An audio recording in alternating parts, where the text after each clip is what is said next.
if I had to be another person to stand up, if I think after really going through this and looking at the files and looking at the case, if I really feel that Karen Reed didn't do this and I have to be a voice that stands up and helps, I will.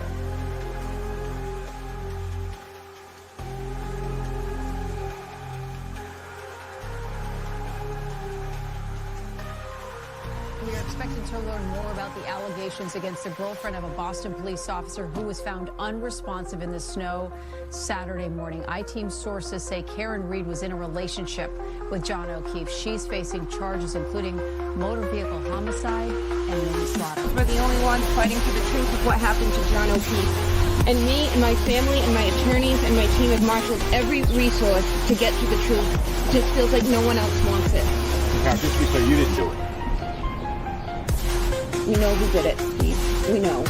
And we know who spearheaded this cover-up. You all know. And no, she didn't do it. No, she didn't do it. This is an innocent woman. She didn't do it. I tried to save his life. Yeah. I tried to save his life at 6 in the morning. I was covered in his blood. I was the only one trying to save his life. Why'd you admit to it? She didn't admit to it. She didn't admit to anything close to that. Nothing close to that. And you should know that. That was like 3 or 4 times she admitted to it. No, she didn't. That's not true. She asked a question. She asked a question, which is very different. She didn't admit to anything.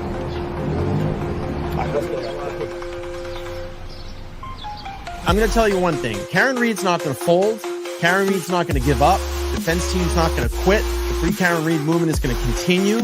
We will continue to raise funds for her. We will continue to do standouts across Massachusetts, across the nation, across the world to let everybody know what's going on here in the state of Massachusetts, the corruption. And we will continue to get the word out there. Believe me. Believe me.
Can you hear me now?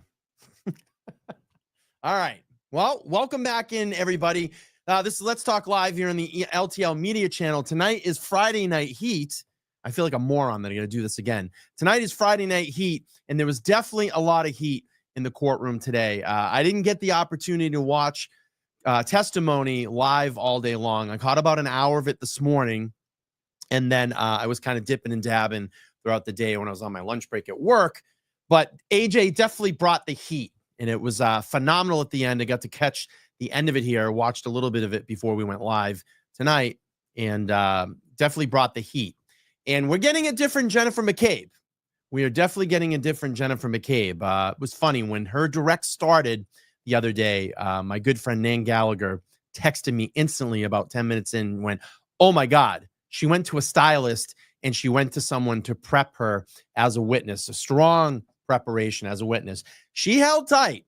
She held tight all day long. I think there was some moments where she did get ultimately frazzled, but let's just put it out there. She tripped and slipped and slid all through her testimony. And I have to ask all of you in the chat, did she lie under oath? Did she lie under oath? Let me know in the chat if you thought that Jennifer McCabe lied under oath. And I looked at her testimony, and I look at Kerry Roberts' testimony, and I'm seeing a theme here. I think all of these people now are trying to save their own ass. They are trying to save their own ass. And thank God that AJ can go back to the grand jury testimony and say, no, this is not what you said. And this, the grand jury testimony was only months, just a few months away from the incident at 34 Fairview.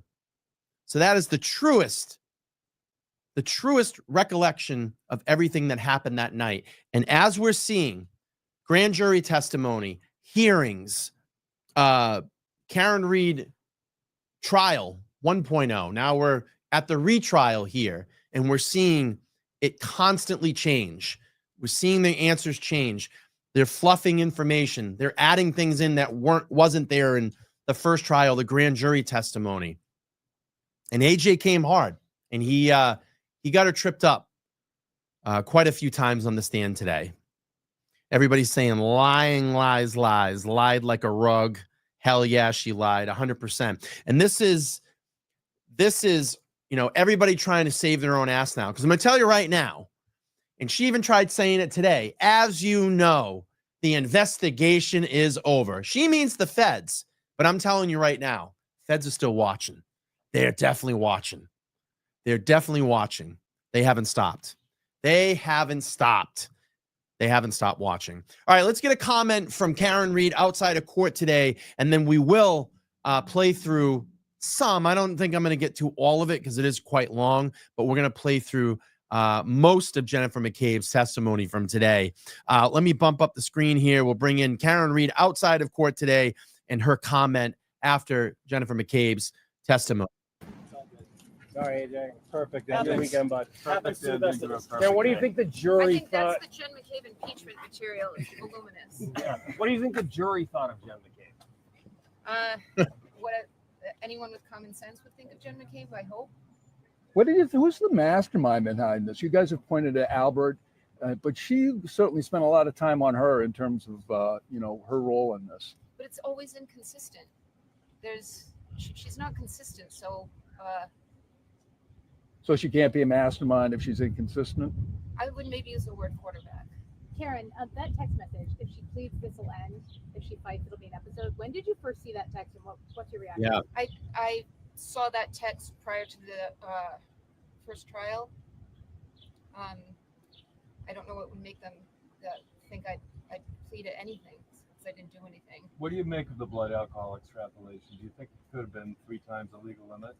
I think it's garbage in, garbage out, and it depends on their assumption of when I last consumed alcohol, and it's an assumption.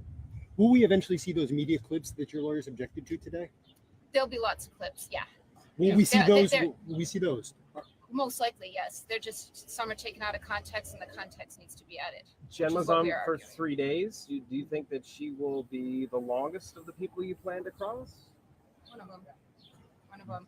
I know Jen McCabe said she was only concerned with doing what was best to help John O'Keefe, and the best thing for John O'Keefe at 6:04 in the morning was to get a first responder to him immediately. Yep. And that was not her plan. We heard a lot this week. We heard a lot from. Yeah, she did none of that. AJ proved it. You went back. There's fire trucks there.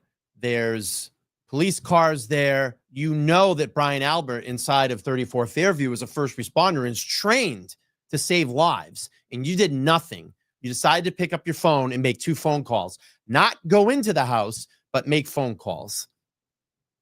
And he said to her, the reason you didn't do that is because there was no sense of urgency. There was no sense that they were in any danger inside that house. You have a man that is dead and gripping to life on your brother-in-law's front lawn,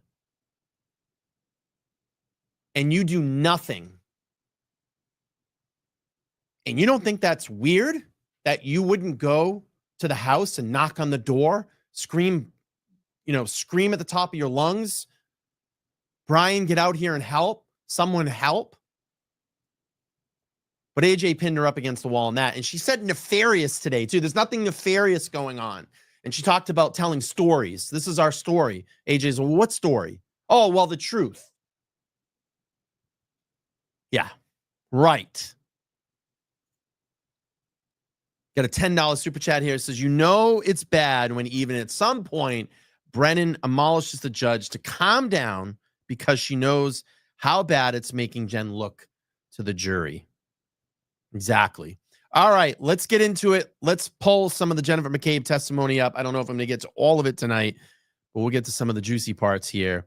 All right, this is where it kicked off this morning. I'm going to double it up here so we can try to move through as quick as we can. Here we go. Jackson, whenever you're ready. Thank you, Your Honor. Good morning, Ms. McCabe. Good morning. I'd like to draw your attention back to the time that you were watching the SUV out of the front door, through the front door at 34 Fair. Do you have that time in mind? I never watched it, but I went and looked at it. Saw it. Sorry, yes. All right. I just want to clear up that one of the time frames that you indicated you last saw that SUV. You saw that SUV for the final time at 12:45 a.m., correct? It was up past the flagpole at that point. I can't be sure of a specific time. You indicated at a prior hearing in June of 2023 that you, in fact, did see it for the last time at 12:45, and you know that because of a text message that you sent at 12:45. Is that right? Olaf, the Russian metalhead, $2, says, distinguished gentlemen, have a seat and enjoy. I did send a text message at 12:45. That is correct. Did you say, quote, and by the way, for court and counsel, this is at 782 lines 24 through 25, going to 783 lines 1 through 13 or so. Actually, 1 through 3. It's 782 going to 783. May I approach on? Yes. Mr. Brown. Thank you very much. They said they prepped her well. She was going to say a story, stick to the story. She kind of knew what was coming at some certain points.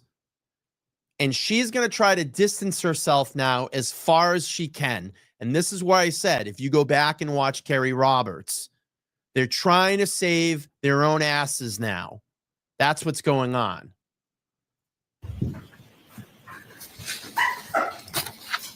Actually, Ms. McCabe, and for court and counsel, I'm going to back up just a little bit up to line 20. You stated, quote, so I think my husband and I were talking just like about what they were doing. And then I sat back down, and then at one point I think I said hello. And then I said at 12:42, where are you? And then flip. I don't know if that's my last text or if I did one more. Yeah, 12:45, hello. Because they were still there. And then question.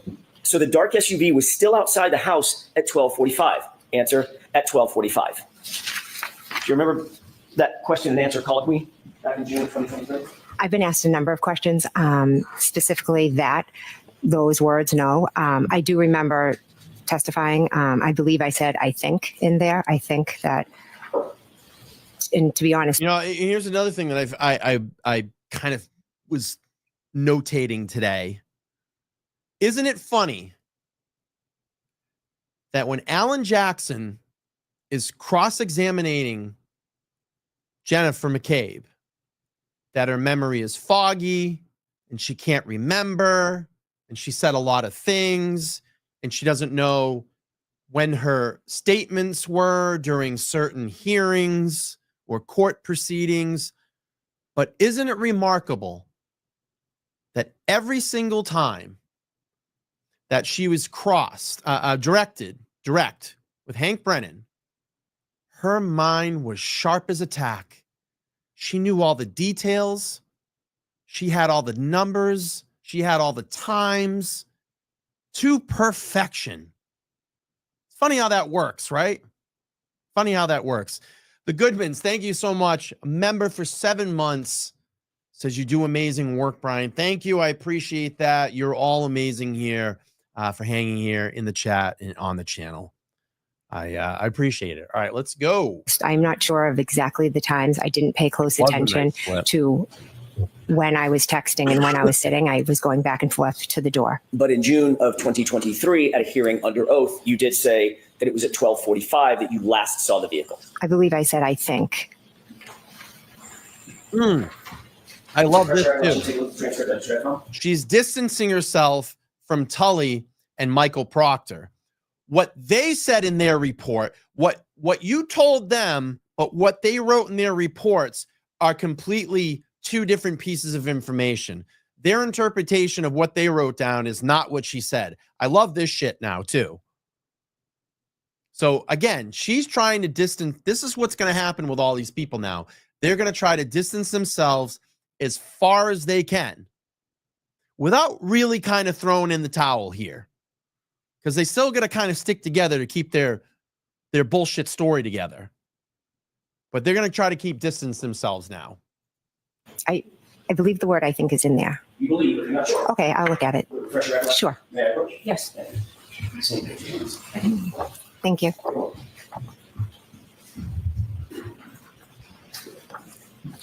Yeah, she's reading now. How am I going to spin this? How am I going to spin this? That's what she's thinking. All right. I knew this was coming. How am I going to spin it? May I approach, Your Honor? Yes. Thank you. Does that refresh your recollection, Ms. McCabe, what you said in June of 2023 about seeing the SUV at the location at 12:45? I see what I read. Sorry.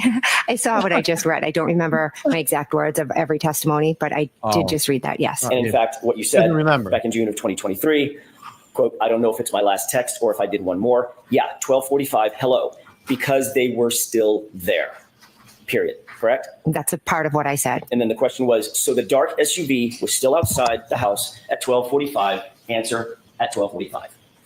And then I said, I think, my husband and I. So there's more to that conversation. Okay, what I read you is what transcript indicates. You said on June 8th, 2023, correct? Can you answer that? Is that correct? That I saw it at that time. Ask the question. Stop leading these fucking people. Let them burn on the stand. They're lying. Stop fucking helping them, Bev. Stop doing this. Let them sit there and stew. It's getting annoying. You're fucking leading these people. Did you think? Did you? Sure. That what you testified to in June of 2023 was you saw the SUV for the last time at 12:45. That's what you said, at least back then. That's part of what I said.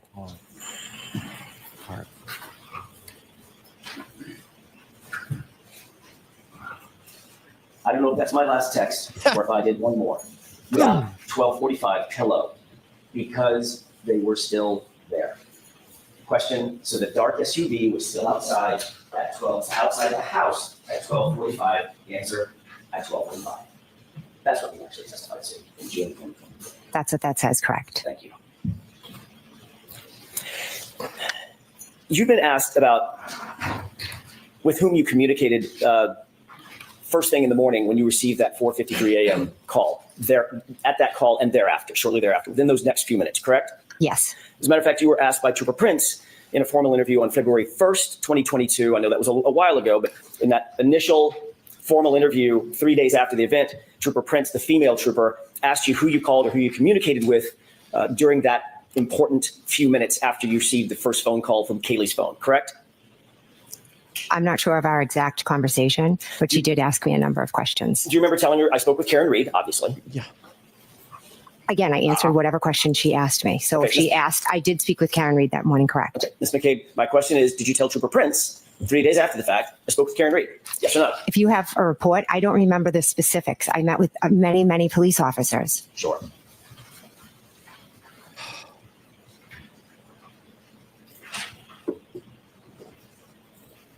How do you get off that witness stand? Would you refresh your recollection to take a look at her report? I'd like to take a look at it. Yes, thank you. Yes. Thank you very much. You're welcome. Thank you. Thank you. Ms. McCabe, you can familiarize yourself with that report, and there's a tab if that helps you, because it's somewhat lengthy. Thank you. See if that refreshes your recollection. Thank you.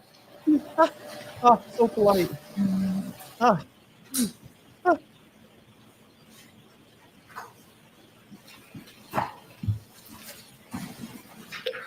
You're gonna read it. Okay, how am I gonna spin this? They got me. How are they gonna spin this? How do I spin this? That's what's going on. I gotta look at it. Okay. What am I gonna say? Oh fuck, he's got me. Alan, thank you for the $2 super sticker. Appreciate it.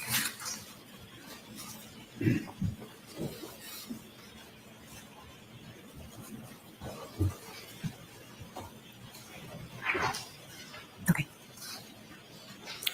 May I approach?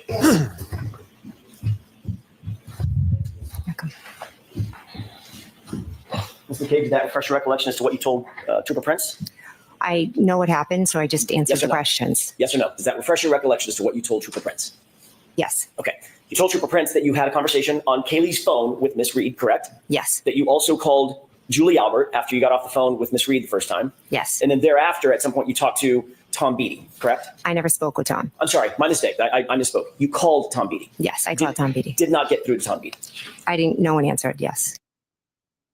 Then you spoke to the grand jury about the same issue. But who did you talk to and who did you call in those minutes after the initial call on Kaylee's phone, correct? I'm going to object. I'd like to be heard. All right, come on up. All right, let's speed up for time purposes. Here we go. Consistent with what you said to Trooper Prince, said, I spoke with Karen Reed on Kaylee's phone. I then spoke with Julie Albert, or I called Julie Albert, and then I called Tom Beatty, correct? I object. That objection sustained. What did you tell the grand jurors about who you called or who you attempted to communicate with in those first few minutes after that 4:53 a.m. call? I don't know exactly what I said on that day, but I know who I spoke to. You said on that day, you spoke to Karen Reed, correct? On which day? What are we talking The day of the grand jury. Okay. That would be April 26, 2022.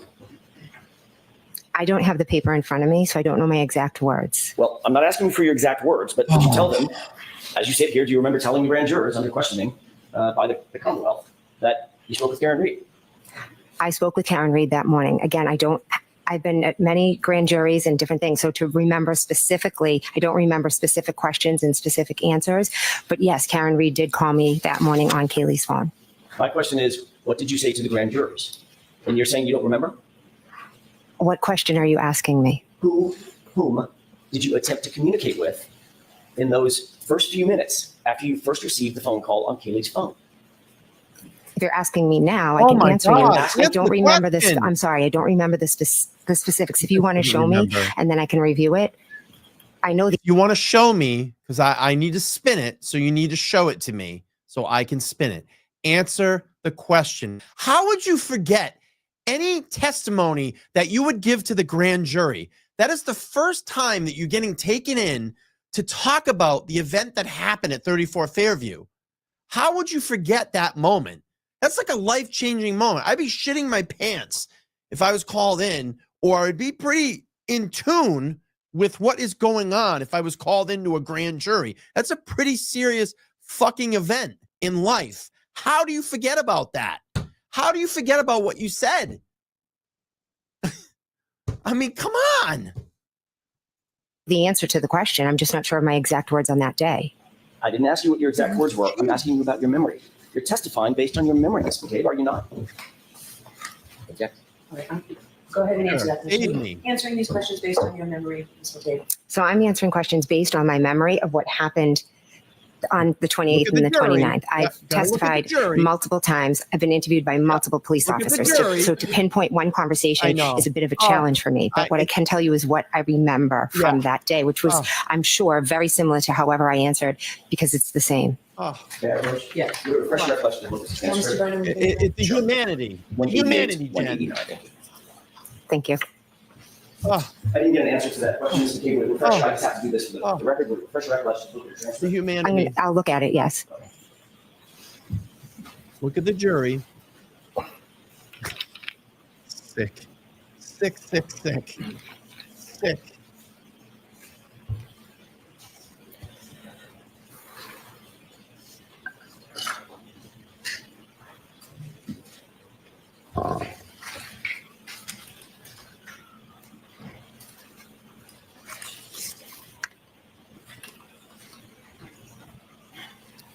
Captain, thank you so much for the 10 on demo.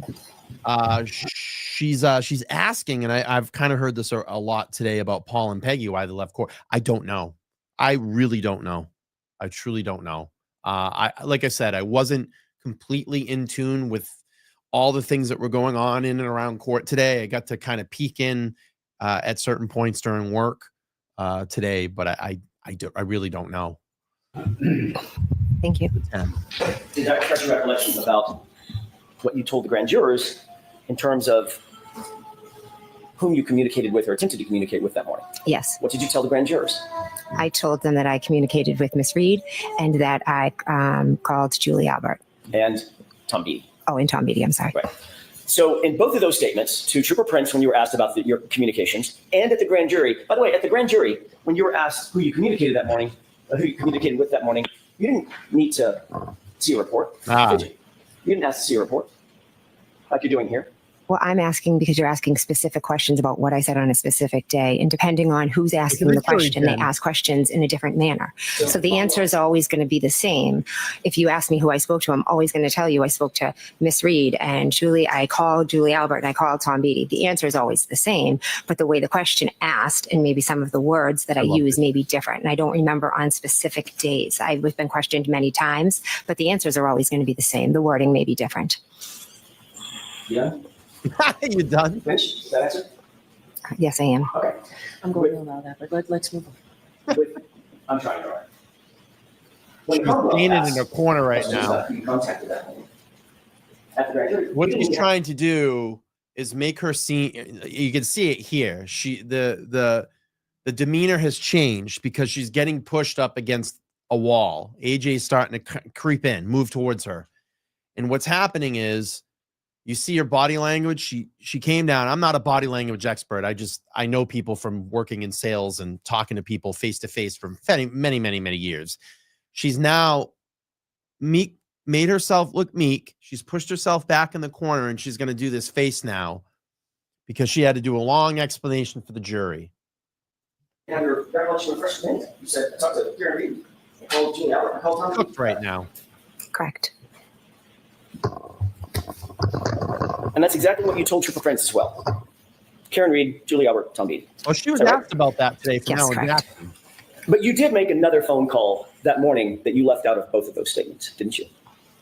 I'm not sure. At 5:07 a.m., you called over to 34 Fairview, didn't you? If it's in my phone record, then I must have. It's in your phone records that you're aware of. Well, let me ask it a different way. You're aware that your phone records actually show that at 5:07, you called the 34 Fairview Nicole Albert's phone, correct? Correct. It shows also that that call lasted 38 seconds, correct? I'm not sure what it shows. You actually spoke to your sister, Nicole, that morning? I did not speak to my sister, no. So that 38-second call went to voicemail? I'm not sure. All I can tell you is I never spoke to my sister, Nicole, that morning prior to waking her up. But you do acknowledge that you made a phone call at 5:07 to Julie Albert.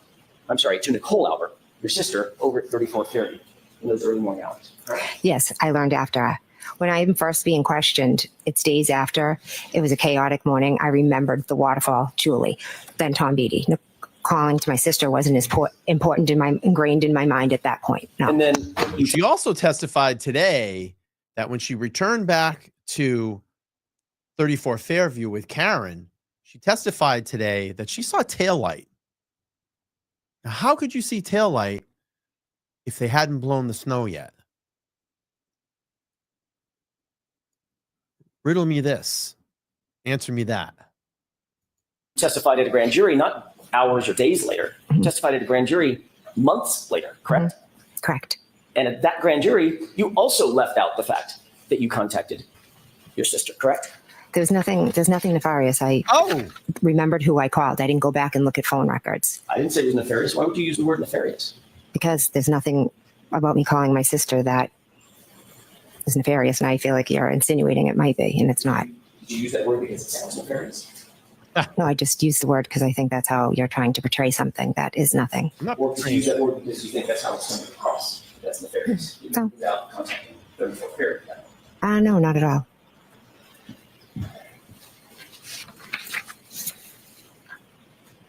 God, later that morning of January 29th.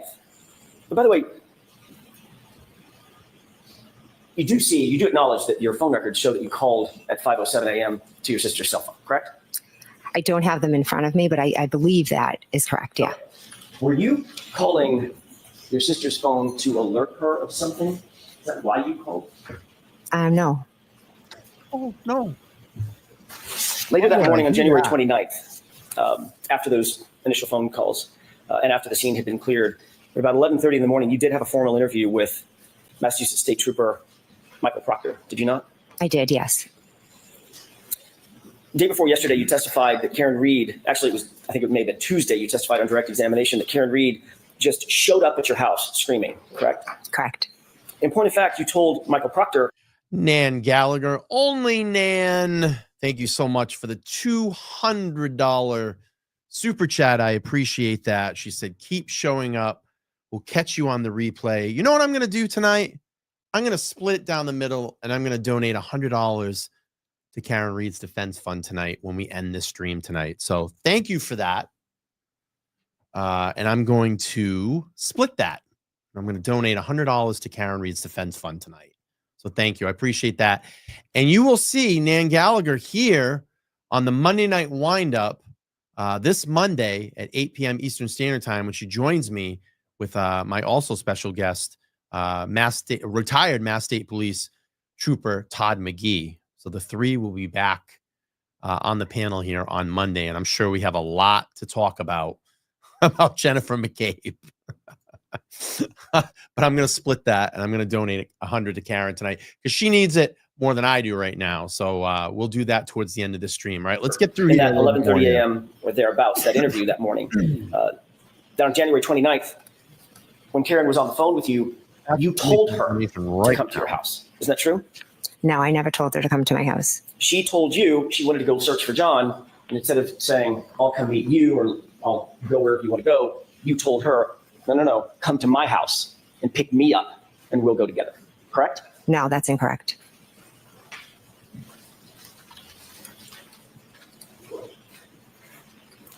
Do you remember talking to Trooper Proctor on that day? I do, yes. Do you remember exactly what you told him concerning the plan to either come to your house or go search for John? There was never a plan for Karen to come to my Do you house. remember exactly what you told him with that regard on that issue? No, I don't. Would it refresh your recollection to look at a police report that he drafted on that issue?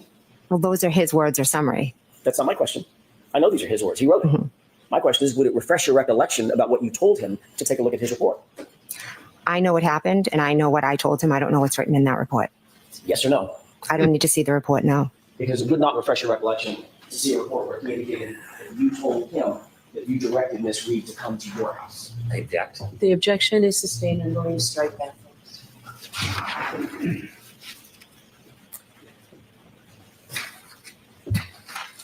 You also told, Okay, we can just set that, please. All right, we're going to move up, speed this up for time purposes.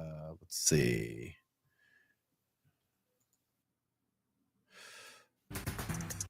May I? Sure. Thank you.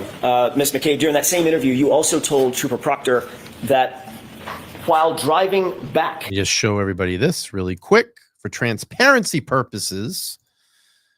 Let's scroll down. There it is, $100 donation. Just so y'all know, the Friday Night Heat, and we got you, Karen. So we made that donation. Thank you, Nan. I appreciate that. We'll give $100, like I said, back to Karen Reed's Defense Fund tonight. All right, let's get back to Jennifer McCabe's testimony. We'll hang out here for a little while here. I don't know if we're going to get through all of it, but we'll hang out for a little while here. To One Meadows, after you had been picked up by Karen at your house, while driving back toward One Meadows, that's actually when Miss Reed told you she may have broken her taillight, correct? Miss Reed told me in the morning at my house. Okay. I know that's what you're testifying to now. Mm-hmm. What I'm asking is, what did you tell Michael Proctor on January 29th? It's freshest in your mind. That she had told me she had a cracked taillight when she called me. You didn't tell him that she indicated she noticed her taillight had been damaged on the drive back to One Meadows after she got to your house? She mentioned it then as well, but she also had told me when she was on the phone, that's why my husband yelled out that we shouldn't be driving with a cracked taillight. But in fact, you did not tell Trooper Proctor that story. What you told him was she told you on the drive back to One Meadows after having picked you up, correct? I told him she told me in the morning and on the drive back. So if he didn't write that in his report, it's obviously incorrect. He's wrong. Sustained. Of course, that drive back to One Meadows would have been 5:30-ish or so, maybe even a little later, 5:35. Approximately, yeah, I'm not sure. Well after she backed out of the driveway and struck another vehicle at One Meadows, correct? Do you know that? No, I have no idea. Why Right, are next you question. Speaking of Trooper Proctor, when you first interviewed with him during that same interview on January 29th, you noticed that he was taking notes, obviously. Yes, he was. You told him about your observations of the taillight that day. Is that right? I'd have to see the report, but I believe I told him about it. Yes. And that was literally the same day that you made the observations. Is that right? Yes, it was. He asked you to describe specifically what the taillight looked like. Mhm. And you did so, correct? crap? Could I see the report? Why do you All I'm need asking to right now, report? I've got the report. Okay. If you need it, I'll give it to you. I'm asking about your memory. Right. Okay. Did you tell him about what the taillight looked like? I love that he didn't give in this time. I love that he didn't give in this time because I think he did that way too much in the first trial. Can I see it? And he would just go over and hand her the document. Then she can, change her story, doctor this up. But now he's going to say, no, I want to hear about your memory. Again, I find it very hard to believe that you go into probably one of the most important events in your entire life and you sit in a grand jury and you give testimony. You're going to forget about that. I find that nearly impossible. That's like it would be one of the most important days of my life. You're going in and testifying in front of the grand jury and you can't remember any of that. I call bullshit on it. If he asked me what the taillight looked like, then I would have told him what it looked like. Yes. And what you told Trooper Proctor on that day is that you, quote, saw a crack in it. Yeah. Is that right? I believe I said it was broken and cracked and it was missing pieces. Now Isn't it true that what you actually said is we got out at John's house and looked at the taillight, back right taillight, saw a crack in it, correct? I said that I saw it and it was cracked and it was missing pieces. We're adding stuff now. You noted that he was taking notes, correct? Correct. Have you ever seen those notes? No. Would it refresh your recollection as to what you actually told him in terms of that description to take a look at his notes? Get to the face. So ask it differently. That's Steve. Sure. Do you remember exactly the words you used in describing that taillight to Trooper Proctor as you sit here today? Again, the taillight was cracked and missing pieces. Okay. I know that's what you're testifying to today, Ms. McCabe. We're all aware of that. Yeah. You've said it 4 or 5 times now. Right. What I'm asking you is, what did you tell Trooper Proctor on January 29th? That's my question. Do you remember the exact words you used to him on the 29th? I believe I said it was cracked and missing pieces. Do you know that, or are you guessing? I'm not guessing. Okay. Do you remember that specifically? I remember describing it as cracked and missing pieces. Do you remember saying it had a crack or she saw a crack in it? I do not remember saying that, no. Would it refresh your recollection to look at a copy of his notes? Those are his notes. Ms. McCabe, we can do this all day. Would it refresh your recollection to look at a copy of his notes? If it wouldn't, just tell us. No, it wouldn't. Okay. Yeah, this is the circle that she's spinning. She's been coached. She's been coached well. But Jackson's smarter and he gets her. I love that we can do this all day. Literally, we can do this all day. I'll just keep you here all day.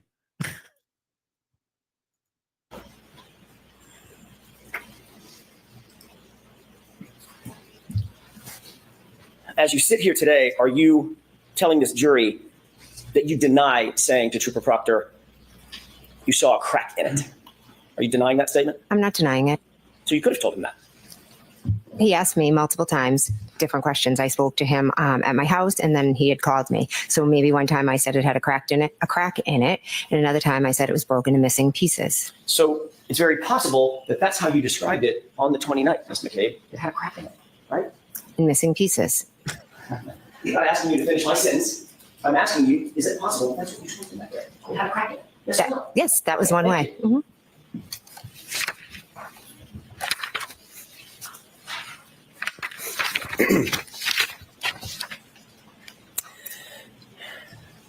In the days following January 29th, in the events of January 29th, 2022, were you and your family coordinating your versions of the events that occurred on that morning? No. Were you and your family coordinating some sort of damage control in terms of the language He calls out the collusion. I love this. that your family would use to the public, to the press, to law enforcement? No. Did you and your family use a group chat? You and part of your family use a group chat to text each other to coordinate your communications with either the press or the public or law enforcement or family or friends?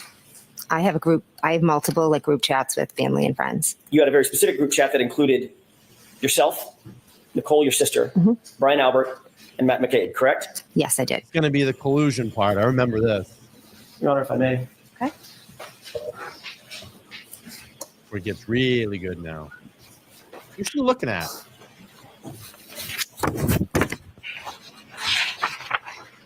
Looking on the O'Keefe side.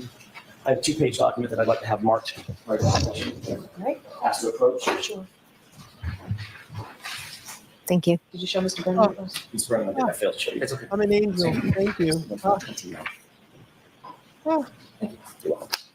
Thank you. Oh, every time. Can you please pass the pepper? Thank you. Can you tell me if you recognize what's depicted or what's contained on that 2-page document? Sick. So sick. Yes. Don't read it at this point. Just tell me, what is that? What are we looking at? This is a, looks like a group chat. Yeah. One with year me in. and my sister, Nicole. Or no, just actually conversations with just myself and my sister, Nicole. Can I approach? Yes. Yes, it's mine. Oh, sure. Indicate identification. Sick.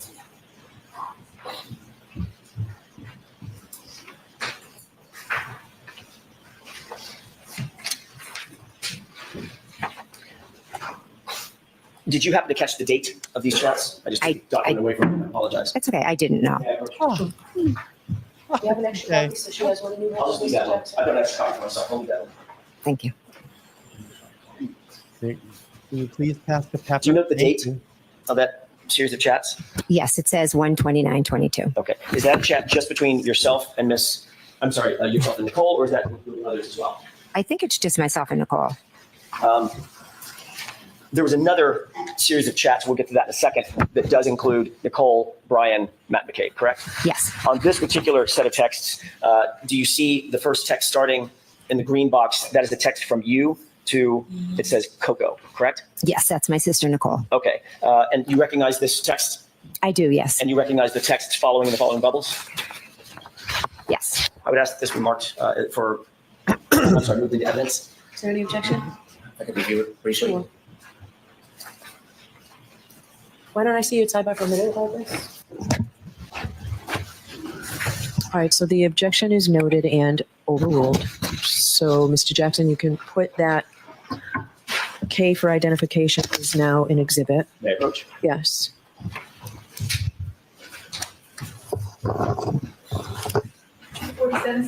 Thank you. Thank you, Your Honor. Before All I right, proceed. so, jurors, before you consider any electronic Yeah, this bullshit, right? I wish I had Nan on, but we're gonna talk about this on Monday. Does this shit actually happen in other trials that they read statements like this before they get ready to show text messages? I can't with this shit. You're just helping these people out again. Just let it be what it is. Nan says no. And we're going to talk about this on Monday. This is insane. Oh, well, what you're going to hear and see is, could be, it might not be. I mean, you're fucking leading. You're leading the jury. Communications in your deliberations. And you heard Trooper Garino read a lot of text messages the other day. I didn't interrupt him. I probably should have. But before you consider any electronic communications in your deliberations, you must funny how she doesn't say it during Garino, but she's going to say it here. First find that it is more likely true than not that the person who either authored or created or transmitted the communication was in fact the person alleged. So here we have communications allegedly between Ms. McCabe and her sister. Before you can consider them, you must find that it's more likely than not that they were the people who sent and received those. If you do not find it's more likely true than not that the person alleged to have created or sent them, then you may not consider the electronic communication in deciding your case. Now, when you read or hear about these text messages, you may not consider the statements for their truth, but you may consider them solely for the limited purpose of understanding the state of mind of here. You may not. I can't believe my fucking ears right now. I've got to hear that again. What was the statement about truth? You can't consider these being the truth?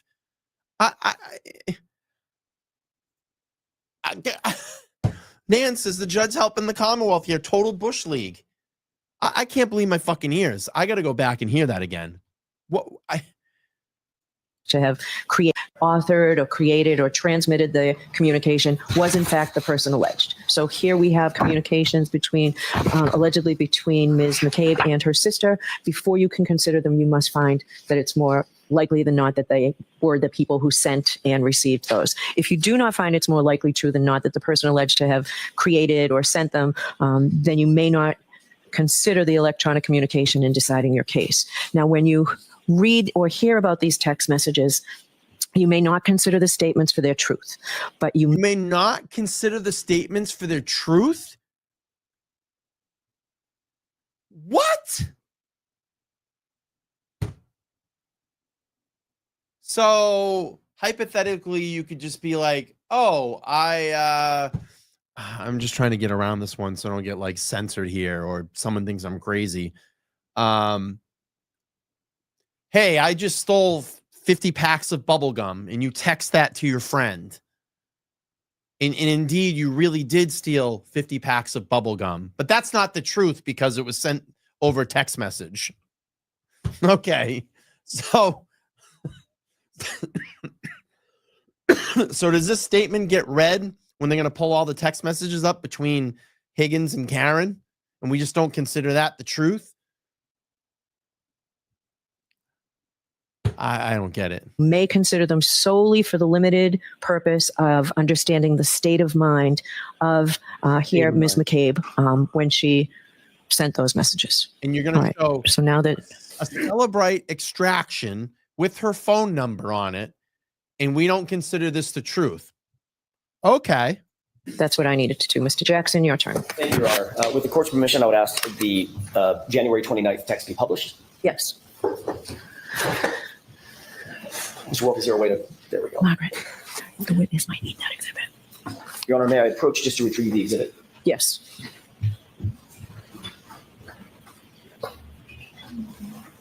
Thank you. You're welcome. Yeah, I was just going to say, could you please enlarge that? Any way to make that bigger? And we'll take one bubble at a time. Ms. McCabe, do you need lights on or are you okay? Oh, I'm okay. All right. Thank you. Ms. McCabe, does this appear to be a representative copy of what you're looking at? It's just been marked for evidence? Yes, it does. Starting at that top text, which is the green bubble here, can you see at the very top where it says from, there's a redaction? Yes. The last 4 digits of that phone number, do you recognize that? Yes. Is that your phone number? Yes. Do you see just beneath it, it says 2, and there's a line that says Coco? Yes. Is that your sister? Yes, That's Nicole. Yes. And if you look down on the bottom right corner of this exhibit, do you see a time and date stamp? Yes, I do. What is that time and date? It's 1:29:22 at 7:54. Is that 7:54 p.m.? Yes. Okay. Can you read for the jurors what you texted to your sister at 7:54? Sure. Carrie talked to the cops and kept it simple. Who's Carrie? Carrie Roberts. And this is a text that you sent about Miss Roberts's interview with the police. Yes, it is. If Mr. Woke, can we pull up the kind of like what AJ did here after that whole bullshit statement about the truth and all this and can't consider text message stuff. He's making Jen confirm that this indeed is a text message from her phone, and these text messages are coming from her phone, and makes her essentially say that, yeah, I did send these text messages. Nice little walk in here. Next text, please. Do you see the response in the blue bubble? Yes, I do. Who's responding to whom? I'm responding to my sister, Nicole. Can you please tell us the time? And we know it's the same date. What time is that? That would be 7:56 or 58. Sorry. I'm not sure if that's an 8 or 6.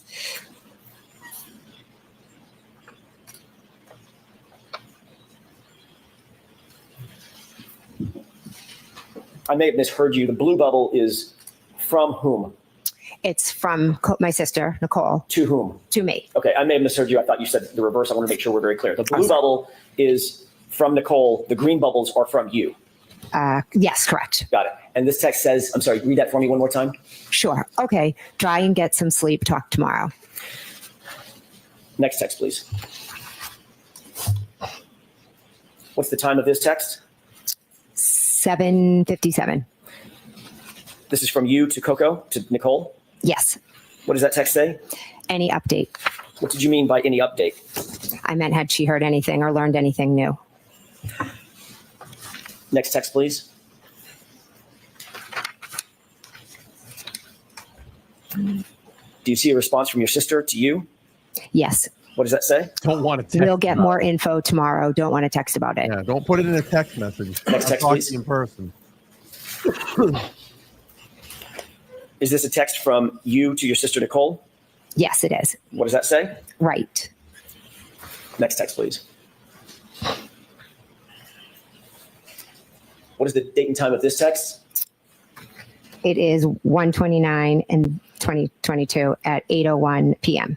And this is in response to the text that you just read from you to your sister. And this Yeah. is now a text from your sister back to you, correct? Correct. What does this text say? Okay, text me in AM or if you hear anything later. Thank you. We can bring the lights up for just a moment.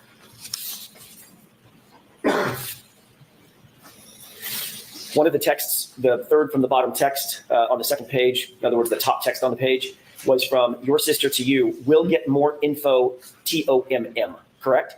Yes. Don't want to text about it, correct? Yes. TOMM means tomorrow. Yes. This was January 29th, 2022, correct? Yes. Tomorrow would have been January 30th, Yes. 2022. Is that right? Yes. Your Honor, I'm holding another document. This is a multi-page document. Look at the fear on her face. 8 pages in total length. The fear is right Page on there. bottom, in the center. 02148. Oh my God. Fear is May I right. approach the witness? Yes. Thank you. You can take a look at that Thank you. document, flip through it. Can you please Let me know when pass you're the finished. mustard? This is the document we discussed at sidebar. It is, Your Honor. All right. How do I spin this? How do I make this work? What am I going to say? What is he going to ask me about? I'm not sure how to spin this. Wait a minute. Maybe I could talk. Maybe I could explain it this way. Okay. Shit. Did I say that? Fuck. How am I going to explain that one? How will I get out of this? Damn. Okay. Oh, God, I said that? Oh, no. Oh, I said that? Uh-oh. He's going to hang me on that one. Okay. All right. Keep looking here. Maybe if I keep looking at it, it'll go away. Nope. Still there. I don't remember saying that. All right. And I have to go back and answer these questions. Okay. Here we go. Oh, let me look one more time. Maybe the answer's in there. Maybe the answer's on that page. Oh. I don't know. That's not what she said. Oh. Okay. That's what the answer is. Nope. Maybe it's the other page. This page? Nope. Not there either. Okay. May I All approach right. Yes. We spun it now. Let's try to figure all this out. May I stand at the witness stand for just a Like, You don't have a look at the separate fear in her face. second? I do. I'm going Look to have at this the one. fear in her face. Just a couple of foundational questions. Mr. McCabe, do you recognize what was Look at the fear in her face. Absolute fear. Absolute fear. Look at this. in these documents? Yes. Does this appear to be a group chat between and among yourself, Nicole Albert, Chris Albert, and Matt McCabe? I don't believe Chris Albert's on that. I'm sorry, my mistake. Brian Albert. Yeah, Brian, Okay. sorry. So the four of you? Yes. Okay. And does this appear to be a group chat that was engaged between and among y'all on February 1st, starting, I'm going to try to bookend it, starting Okay. at about noon, ending at about 5 or 5:30 that evening? I didn't look, but I'll take your word for it. You just look at the first one or Oh, yeah. You don't February have 1st, yeah. nothing to do with this. Okay. Yeah. And then the last one, same date, around 5:30. Yes. May I approach? Yes. How does this be marked? Right. Say, for identification or in evidence? In evidence. Same objection, Mr. Brown? Please. Yes, that can come. 48.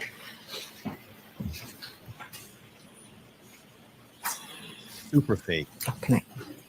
And jurors, the same instruction regarding the electronic communications and the same instruction regarding this is not to be used for the truth of what's in there, but simply as opposed to a fake statement. Not for the truth that's inside of them. You've got to be kidding me. With the court's permission to publish, please. Yes. If we start at the second text down. Ms. Wool, can you make that a little bigger? I apologize. Thank you. Do you recognize what's depicted both on the screen and in your hand? Yes. Does it appear to be the same thing? Yes. Okay. Taking a look at that first text, who is that from and who is it to? Okay.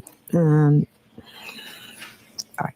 It's from Brian Albert, and it's to myself, my sister Nicole, and Matt McCabe, my husband. And if you could orient us, please, and I won't do this with every single text, but orient us for the first text. What date and time is this text?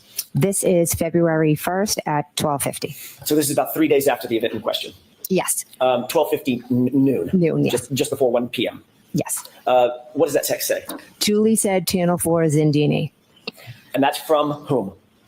Brian. So Brian Albert explain what that text means. So Brian Albert is telling us that Julie told him Channel 4 is Zindini. Who's Julie? I'm sorry, Julie Albert. Thank you. Let's go to the next text.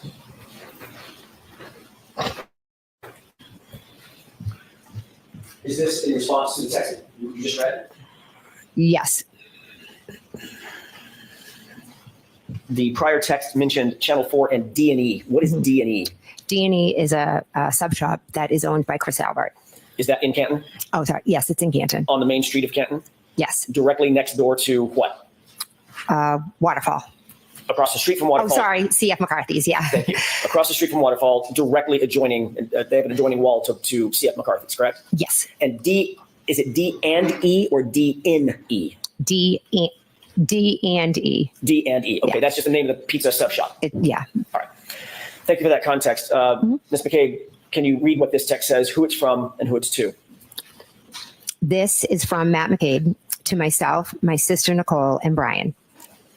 Can you read it for us, please? Sure. Eating, I assume. Ask Chris to ask some questions. Tell them the guy never went into the house. What does tell them the guy never went into the house mean to you? How did you take that? I took that as John never came in the house. Who's the guy? John. John O'Keefe. Yes. And the beginning of that sentence is tell them that the guy never came in the house, correct? Yes. And the sentence before that is ask Chris to ask some questions, correct? Yes. So this is Matt McCabe directing that Chris ask questions of Channel 4, correct? I wouldn't say directing. Whatever word you want to use. He was No, I'm saying that suggesting. Matt, I think we're all looking to find out what happened. So Matt was like, ask them questions. What do they know? And also indicating that Chris should tell them the guy never came in the house, correct? John never came in the house, correct? Okay. Next text, please.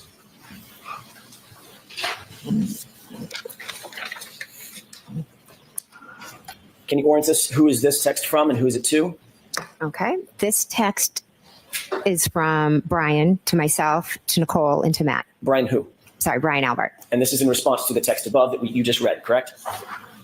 Yes. Where Matt McCabe said, tell Chris to find out, get an update or something, and tell him that the guy never came in the house. Yes. This is in response to that text. Yes. And what does Brian Albert respond? Exactly. One word, correct? Yes. Next text, please. This is a green box, so I presume this is you? Yes, it is. And this is to whom? To Nicole, to Brian, to Matt. And what does your text read? It means, oh my God. It's ONG, but Yeah. it's meant to be OMG, correct? Yes. Yeah. I do a lot of errors. Which stands You for do a lot of errors, like when you Google "Hostlong to dying cold." oh my God. Yes. Next text, please.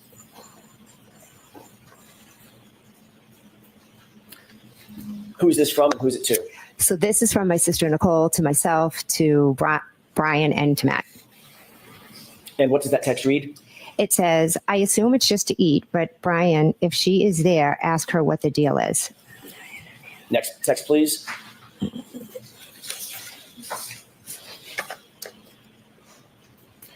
Before I ask you about this text, the last text, that was from whom one more time? My sister Nicole. It was from your sister Nicole?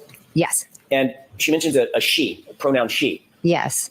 Is that referring to Julie Albert? To be honest, I don't know who she's referring to. Well, remember the first text started, or did the first text start with someone reporting that Julie said that Channel 4 was in D&E? Yes, it did. So would that prior text mean get Julie Albert to get some updates on what's going on? Let's go back to that last text one more time. Yeah, You see where it reads, if she's there, does that mean if Julie is at D&E, hence she just reported that Channel 4 is there? I'm truly not sure who she's referring to as the she. Okay, fair enough. Let's go to the next text, please.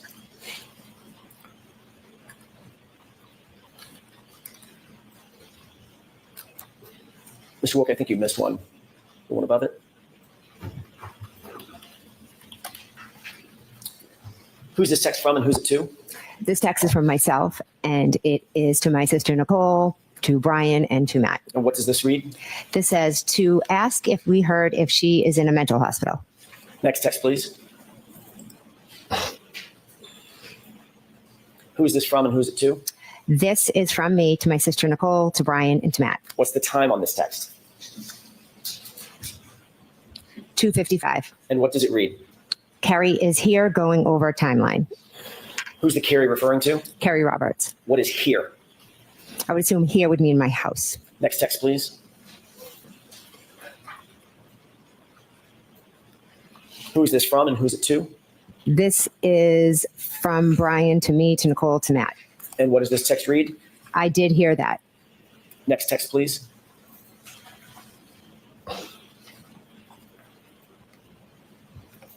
Who's this text from and who's it to? This text is from me to my sister Nicole, to Brian, to Matt. What does it read? And we handed the phone to Carrie. Who's Carrie? Carrie Roberts. What phone are you referring to? Mine. Who was on the other end of that phone? On February 1st, I believe it could have been Michael Proctor. Next text, please.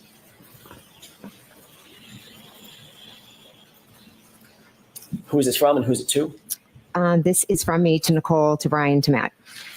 What does it read? She is telling him everything. Everything is in all caps with an exclamation point, correct? Yes, it is. What's the timestamp on this, Ms. McCabe? 2:55. Who's the him that you're referring to in this text? I believe it was Michael Proctor. Next text, please.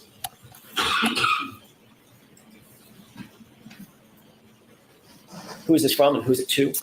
This is from me to Nicole, to Brian, to Matt. What's the timestamp on this text?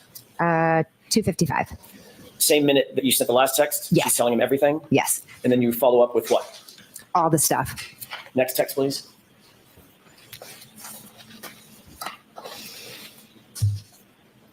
Who's this responsive text from? This is from Matt to myself, Nicole, and Brian.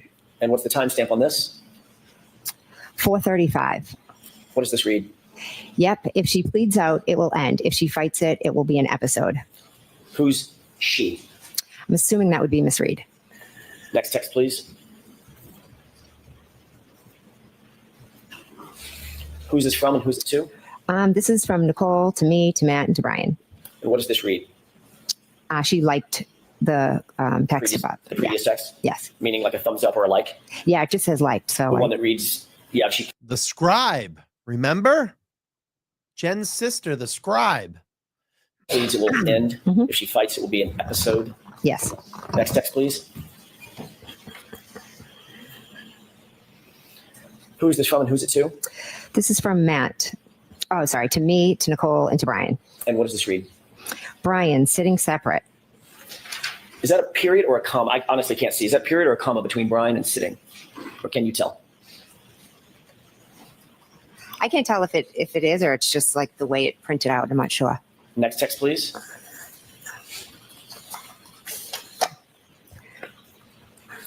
Who's this from and who's it to? Brian, to me, Nicole, and Matt.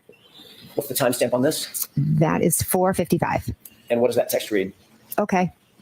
And the next text. This is another green bubble. Who's this from and who's it to? This is me, Matt, me, Nicole, Matt, and Brian. And what did you say? What did you write in this text? I wrote you listening. And what's the timestamp on this? That is 5:15. I'm sorry, it would be what time? Oh, I'm sorry, 5:15. And in fact, at 5:15, Ms. Roberts was in your house being personally interviewed by Massachusetts State Police, correct? Bingo. They were there. I'm not sure if this is the exact time, but yes, they did come over. Just to be clear and to orient us, there was a phone conversation that you were privy to between Carrie Roberts and Michael Proctor telephonically. Right. She was Earlier in the day. Yeah, earlier in the day, he had called me, and then Carrie had asked to speak with him. And that's the handed with the phone. Right? Yes. And later, a couple of hours later, 5-ish or so, she was still at your house. Michael Proctor came over and interviewed her at your home. No, I'm sorry, not sorry. Massachusetts State Police. Came over and spoke to myself, her, and Matt. And you wrote you listening to the group, correct? Yes. Who was that specifically directed to? I honestly don't know. Was there anybody else in the house during her interview other than you and the troopers? My husband, Matt, my daughter, her friend, my other daughter. So of the people on this text chain, the only person that would have been in the house that could have conceivably, quote unquote, listened would be Matt McCabe. Yes. Okay. Next text, please.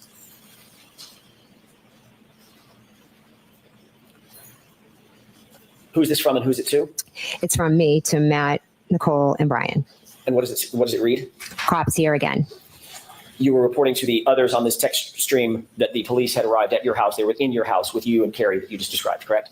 Yes, I was just telling them that they were here again. Next text, please.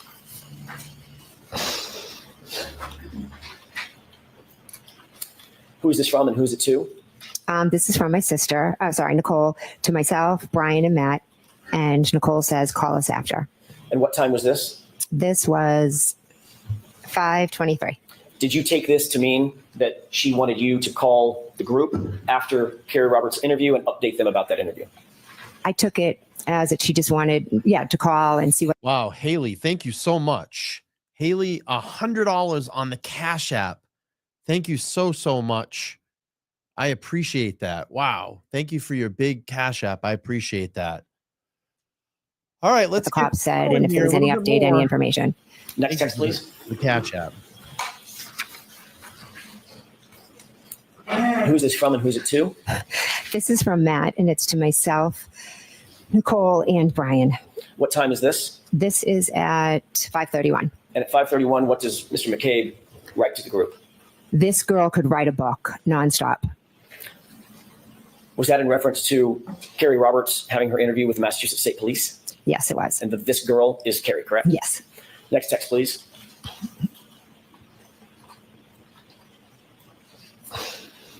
Who's this from and who's it to? This is from me to Nicole, Brian, and Matt.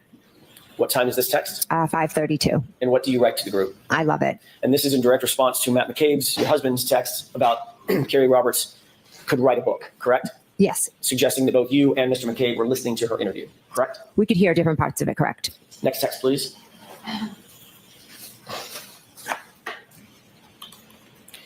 And who's this from and who's it to? This is from me to Nicole, to Brian, to Matt. And what did you write? I wrote, she is telling them everything. Similar to the text that we earlier saw that was in all caps when you indicated she's telling them everything, correct? Yes. On the phone. That was in reference to what she was saying on the phone. Yes. This is in reference to the live interview, correct? Yes. Also indicating that you were listening to and were privy to the content of her conversation with the police. I could hear bits and pieces of it, yes. Enough to say that she's telling them everything. When I used the word everything, I meant it in not only was she telling them what had happened, but she was also telling them opinions and different things. Okay, so you could hear it that much. I could hear her saying some opinions. Okay. Next text, please. Who's this from and who's it to? This is from my sister Nicole to myself, to Matt, to Brian. And this is in response to she is telling them everything, correct? Yes. And the text reads what? Good. Next text, please. Oh, thank you, Haley. I appreciate you. Thank you. Who's this from and who's it very to? kind of you. This is from Matt to myself, to Nicole, and to Brian. And what does it read? He says, No, I just I realized tonight I'm not talking as much. I worked a very long day. I worked from 11 in the morning until 8 p.m. I got I was up very early this morning. I didn't sleep well last night. I woke up like 3 times. I got to bed at like 12:30 last night. I woke up at like 2. I woke up at like 4, and I was up at 6:30, and then I had to work from 11 to 8. And I wanted to come home and go through some of this with all of you. Working hard, that's what I just try to continue to do here and continue to elevate the experience here on LTL. Because, I want this channel to keep evolving. I want new people to come in and grow with us, as a family. I consider all of you here family, being the subscribers. I never would have thought that I'm sitting here and I'm looking up at my subscriber count. 41,700 subscribers on here right now.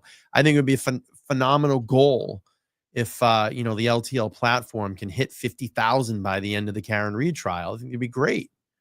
It really would be great. And, I'm just blessed enough to be here with all of you. And we're going to start improving the experience inside the studio here.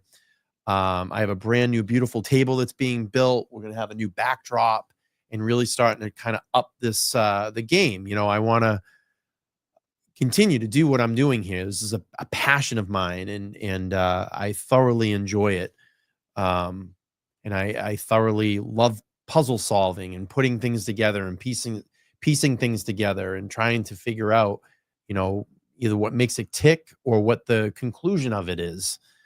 And I could not do that without all of you here. So I've been really blessed here, what I've been able to do, and the people that I've met, and the people that I've come in contact through this outreach, this channel, and having some of the most amazing experts up on this panel to lend their time and, tell their side of the story and give their expert opinions. I've had lawyers and retired police officers. I had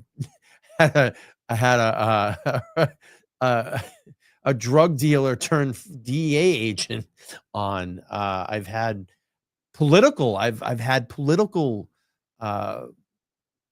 figures on this channel. So it's been growing. I've had a lot of fun doing this, and I've had people in the community come in here and do live shows in here as well too. So it's been a blast, and it's been something that I've been wanting to do for a very, very long time. And again, I'm here, and I enjoy doing this, and I enjoy doing it with all of you, and I enjoy being able to put the time in and fight for Karen Reed. That is the primary focus, obviously, on this channel right now. Our mission continues until Karen walks out of that courtroom acquitted and a free woman and can go on with her life.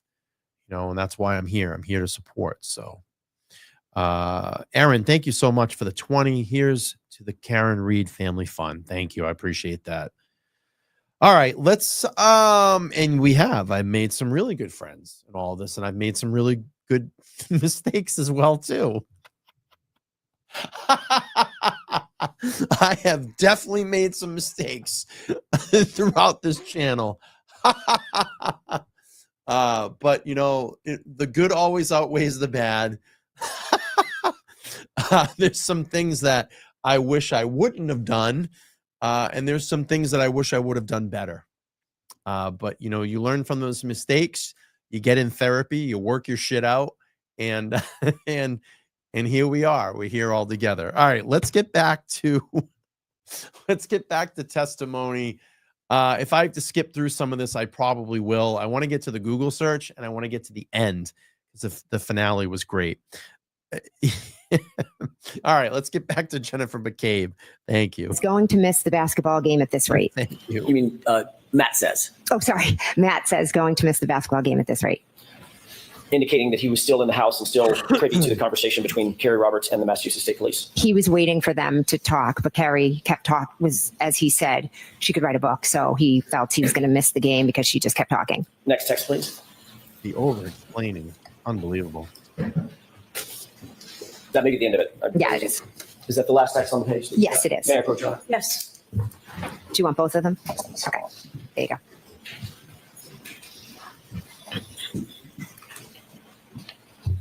Ms. McCabe, Yes. these text messages were on a private chat, both the one between you and your sister, as well as the group chat, correct? Those are private chats not open to the public. Correct. You never intended, obviously, for any of those texts to become public, correct? I handed my phone over, so I knew all my texts would be seen. When you were writing the text, when the group was chatting back and forth or texting back and forth, those were intended to be private texts between and among just the people on the text string, correct? I just was texting my family. I wasn't thinking any more of who was going to see it. You certainly did not expect when you were writing those texts that the defense, Ms. Karen Reed's representatives, would ever get a hold of those texts. That was not in your mind, correct? Would never have been in my mind, no. That is a textbook example, what we've just seen, of witnesses colluding with one another about a subject matter that's under investigation, correct? When I heard that this morning, look at her fucking eyes right now. When I heard that this morning, I literally was in my house. I went, whoa, he went there. I loved it. And look at the fear in her eyes right now. Heather, thank you so much. I love all of you. You know, I love all of you as well. I mean, you've been here a long time. You've been on this channel and hanging out in these chats for a long time. Wow. I cannot believe that he went there. He fucking said it. I loved it. When I heard it, I was like, whoa, he just said that right now. That just happened. All right, let's go back more of who was going to see it. You certainly did not expect when you were writing those texts that the defense, Ms. Karen Reed's representatives, would ever get a hold of those texts. That was not in your mind, correct? Would never have been in my mind, no. That is a textbook example, what we've just seen, of witnesses colluding with one another about a subject matter that's under investigation, correct? I move for instruction. All right, jurors, disregard that comment completely. Disregard that question. Why? Approach. Yes. Why are we disregarding it? Why are we disregarding it? All right, let's beat it. What you heard during Kerry Roberts' interview with Massachusetts, weren't you? No, I was not. You were reporting back to other recipient witnesses what you heard and saw during other witnesses' statements to the police, to wit, Kerry Roberts, correct? I was telling them Kerry was speaking with the police. And you told them she's telling them, quote, everything, correct? Yes, I told them some of the opinions that she stated. And when Mr. McCabe said she could write a book, she's going on, in other words, she's going on and on, your statement was, I love it, correct? Yes. And you reported that back to other witnesses who were not privy to Ms. Roberts's statements to the police, correct? To my sister and to my brother-in-law, yes. And then your sister asked for updates when Kerry Roberts was done, correct? I don't know if it was in regard to updates when she was done or updates like, did they tell us anything? Is there anything new? We were still all trying to figure out what had happened. The four of you were discussing the facts surrounding this case, not only with each other, but discussing interviews, formal police interviews that you heard or overheard with another witness, weren't you? I told them some of the things that Kerry Roberts said, yes. And you were happy about what she said after you had created this timeline with her, correct? The timeline had nothing to do with it. But it was certainly chronologically. Her interview with the police was after this timeline had already been created between you and Kerry Roberts. Yes, we both put down I know what had happened so we would remember. I love you too. Interviewed, you were responding to the rest of the group. She's telling them everything, meaning everything we just crafted in this timeline. Right? No, I meant she was telling them everything. She was telling her personal opinions about Miss Reed.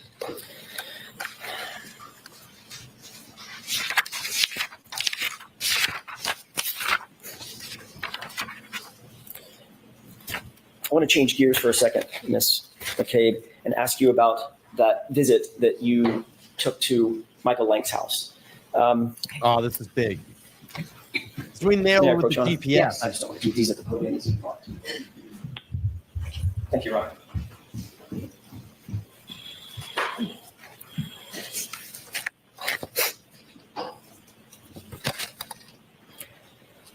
Have you and Ms. Roberts discussed that visit to Michael Lank's house before your testimony? Excuse me. Before you testified to it for the first time in May of 2024, about a year ago? Did y'all discuss that at all? I don't recall. You testified under oath in that proceeding that you went, and I want to be very clear about this, that you went from One Meadows, the O'Keefe Let's get this really quick. Nan checking in again. She says, just so you appreciate all of this, Alan is getting in a lot of testimony from her and questions to her about the third party culprit, and not even mentioning Higgins or Brian Albert. It's genius. Love that. Residence, John O'Keefe's residence, directly to Michael Lank's residence, which is in another neighborhood in the same town, correct? Yes, we went Correct. And you indicated that you were there to drop off one of Carrie's daughters. Is that right? Yes. That's how you testified in May of 2024, about a year ago. Yes. Yes.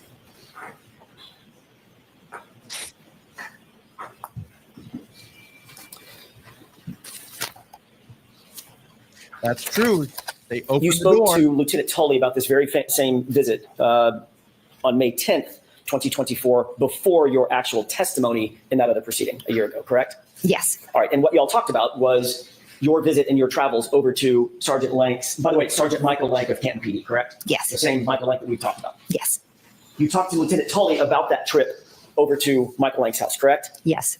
You indicated that in that interview with Lieutenant Tully that you went over to the Lank residence with Carrie Roberts to pick up her daughter at the residence, correct? Not to drop her off, but to pick her up. She was with us at Meadows, so we dropped her off. Right. I know that's what your testimony was a couple days ago. Mhm. I'm asking, when you talked to Lieutenant Tully on May 10th, 2024, before your testimony last year, did you tell Lieutenant Tully we were actually there to pick up her daughter? That's why we went to Michael Lank's house. That's why you went to Michael Lank's house. I went to Michael Lank's to drop her daughter off. What did you tell Lieutenant Tully? That I went to drop her off. So you didn't say pick her up to him. I don't believe so, no. So if he said that, that would be another example of an incorrect report. Sustained. Do you remember exactly what it was that you told him during that interview?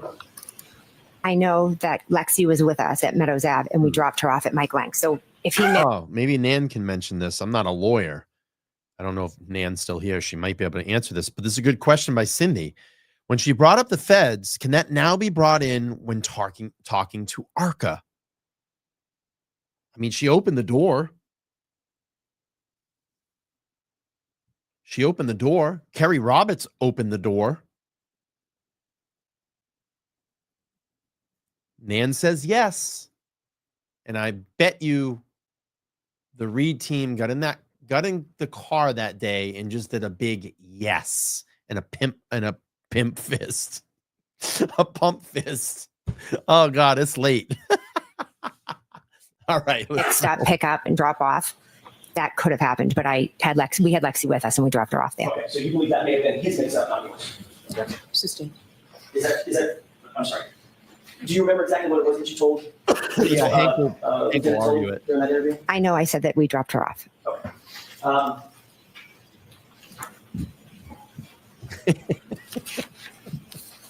It was 11 days later that you actually testified, correct? 11 days later from After the interview, about 10, 11 days after the interview with Lieutenant Tully, that you actually testified in court in a proceeding about this issue. then. I don't know the exact dates of when I testified. If you testified, say, May 21st versus May 10th, it's about 11 days. Yeah. All right. When you testified in that other proceeding, you did testify that you had dropped off Carrie Roberts' daughter, not picked her daughter up. Is that right? I know I dropped her off, yes. Did you also talk to Carrie Roberts about her testimony and what she was going to say about dropping off or picking up her daughter? No. Okay. You never talked to her about it before you testified or before she testified last year? We both know what happened, so I'm just asking if you had a discussion. That's all I'm asking. I have no idea if we discussed that. So you might have. I have no idea. And in the last year, let's clock it around all the way to now, you've probably discussed it additionally with her, correct? Probably not that detailed, no. Now, you also indicated, by the way, the reason that this subject matter came up with Lieutenant Tully is you were confronted with certain location data records indicating that you were at Michael Lank's house for a period of time, correct? Sustained. Ask it differently. Were you provided any records and asked about records that showed that you were at Michael Lank's house on January 30th, 2022? I was asked if I had gone to Michael Lank's house, and I had, to be honest, I had completely forgotten because those days were just a complete blur. But then I remembered that after we left Meadows Ave. Ever notice, like I said, when she talks to Alan Jackson, everything is a blur. She can't remember. Hank Brennan asks her questions. Oh my God, everything is spot on. It's crystal clear. She remembers. Love it. We did drop her daughter off at Michael Lank's. All right. Do you recall ever seeing a document, seeing something that indicated that you were actually a piece of paper, a document, a record, anything indicating that you were seen at Michael Lank's house through GPS location data forms? Did I ever see a record of that? Correct. The lieutenant showed. No, he didn't show me a record. He just asked you. He just asked me. Did he tell you during that course of that interview that he had been provided with GPS data records indicating that you went to Michael Lank's house? I don't remember the specifics of what he asked, but I know that he did ask me if I had been there. Did he tell you that he had received those GPS data records from the defense? Uh-oh. Sustained. Did he tell you anything about receiving any documents from the defense? Bring the heat right now. Where you were on January 3rd? I don't recall. Here it comes. Before that interview on May 10th with Lieutenant Tully, this is preceding your testimony last year. Okay. Had you ever reported that you went to Michael Lank's house, Sergeant Lank's house, on January 30th to anybody? No, to be honest, I completely forgot about it.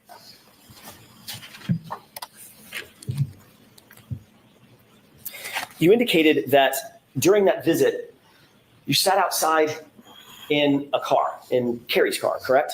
Yes. Basically for the entire visit. Is that right? Yes. You indicated that you did not go in the house except to use the restroom possibly, correct? I have a faint memory that I ran in to use the bathroom. Faint memory. You indicated that you did not see Sergeant Lank at his home, correct? I don't believe I did, no. What time of night was this? I don't know. We had been at Meadows for a while, and then we left, dropped Lexi off, and then I went home. I don't know a time. Maybe afternoon. I'm not sure. I'm sorry. I don't. I mean, I don't know. Could have been 6, could have been 7, could have been 8, could have been 9. I don't Your know. Honor, I have a 10-page document I don't know. that I'd like to have marked as identification with the court's permission. Sure. Show Mr. Brennan on your way up. Here it comes. Here comes the heat. Here comes the heat.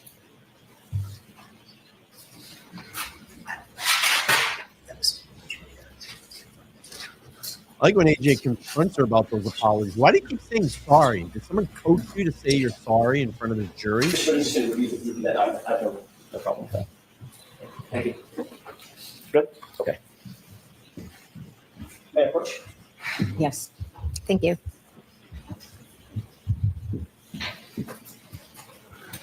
Do you recognize the document though? So has it been marked yet? I'm sorry. I asked that it be marked for identification at this point, just only for identification. Sorry. So Madam Court Reporter will mark it and give it back to her. Thank you. For identification. Thank you. Go ahead, Mr. Jackson. Thank you, Your Honor. Once you get the document back, I'll ask you a couple of quick questions about it. Okay. Thank you, Jen.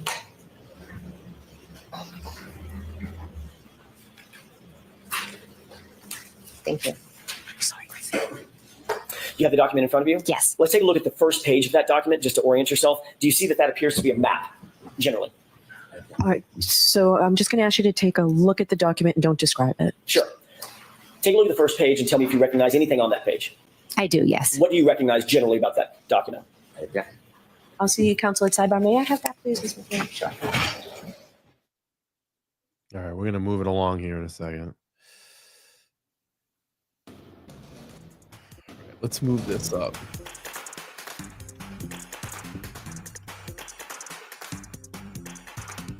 Do you recognize a location that's pinpointed on that page? I do. Okay, without telling me the address, what do you recognize that as being? My house. Okay, and do you see in the call-out box in the middle of the page? Yes. Do you see a date and time? Yes. What is the date and time? It is January 30th at 12:13.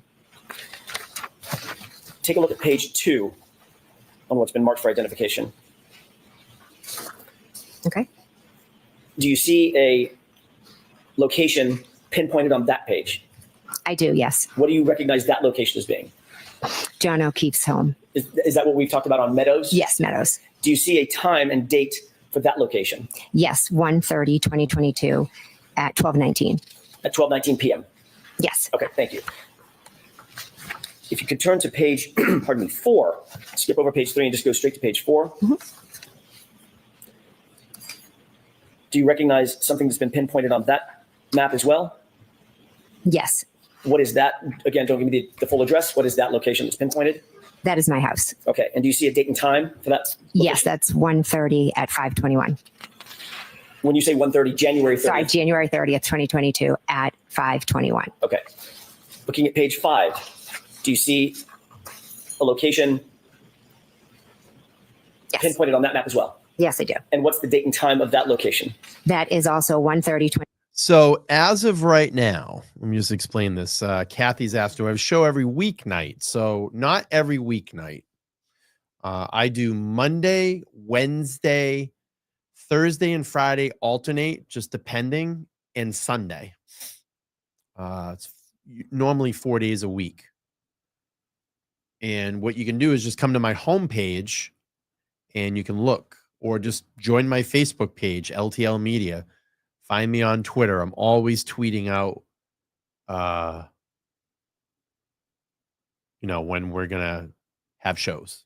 So SC, haven't seen the name in a long time. An OG here in the chat. Good to see you. So did someone tell her she's required to wear blue every day? Well, that's the blue, we're the pink shirts. They're the blue shirts.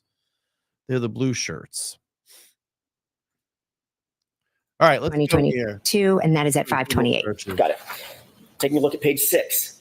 Do you see a location pinpointed on that map? Thank you, Yes. Kathy. What is that again? What is that location? That is 1:30, 2022. The location, the address? Oh, I'm sorry. That is Fairview. Appear to be 34 Fairview? Yes. And what's the date and time? 5:36. Taking a look at page 7. Do you see anything located on that, a pinpoint location on that page? Yes. What's the date? I'm sorry, what is that location? That's Fairview again. And what's the date and time? That is 1:30, at 5:40. So just to be clear, the page before was 5:36 and this page is 5:40. Yes. Okay, take a look at page 8. I love it. Do you see what's pinpointed on that page? Yes. What is that location without giving me the address? I believe that's Mike Lank's. What's the date and time? 1:30, 2022. January 30th, 2022. And Yes. the time, please? 5:43. Shaking right now. She was shaking. You're from 22. She went up to her lip. January 30th, 2022. And Yes. the time, please? 5:43. I believe that's Mike Lank's. What's the date and time? 1:30, 2022. January 30th, 2022. And Yes. the time, please? 5:43. I believe that's Mike Lank's. What's the date and time? 1:30, 2022. January 30th, 2022. And Yes. the time, please? 5:43. Ooh, she's shaking. AJ bringing the heat. You're familiar with Canton, obviously? Yes. Much more than we are. Is driving time from 34 Fairview to Michael Lank's house consistent with about 3 or 4 minutes? It could be with they have multiple stop signs. Okay. And due to the weather. Right. Taking a look at page 9. Yes. Do you see another pinpointed address? Yes, I believe it's the same one Okay. The same address on as Oakdale? Mike Lank. Okay. And what's the time? What's the date of that? 1:30, 2022, and that is 6:28. And 6:28 is about 45 minutes after 5:43, give or take. Correct. Yeah. Finally, the last page, page 10. Do you see yet another pinpointed address? I do. Yes. Is that your address? Yes, it is. Okay. And what's the date and time of that pinpoint? That is 1:30:22 as well, and that is at 6:34. And would it be safe to say that your address from Mike Lank's address, maybe 6 or 7 minute drive? Yeah, depending. Mm-hmm.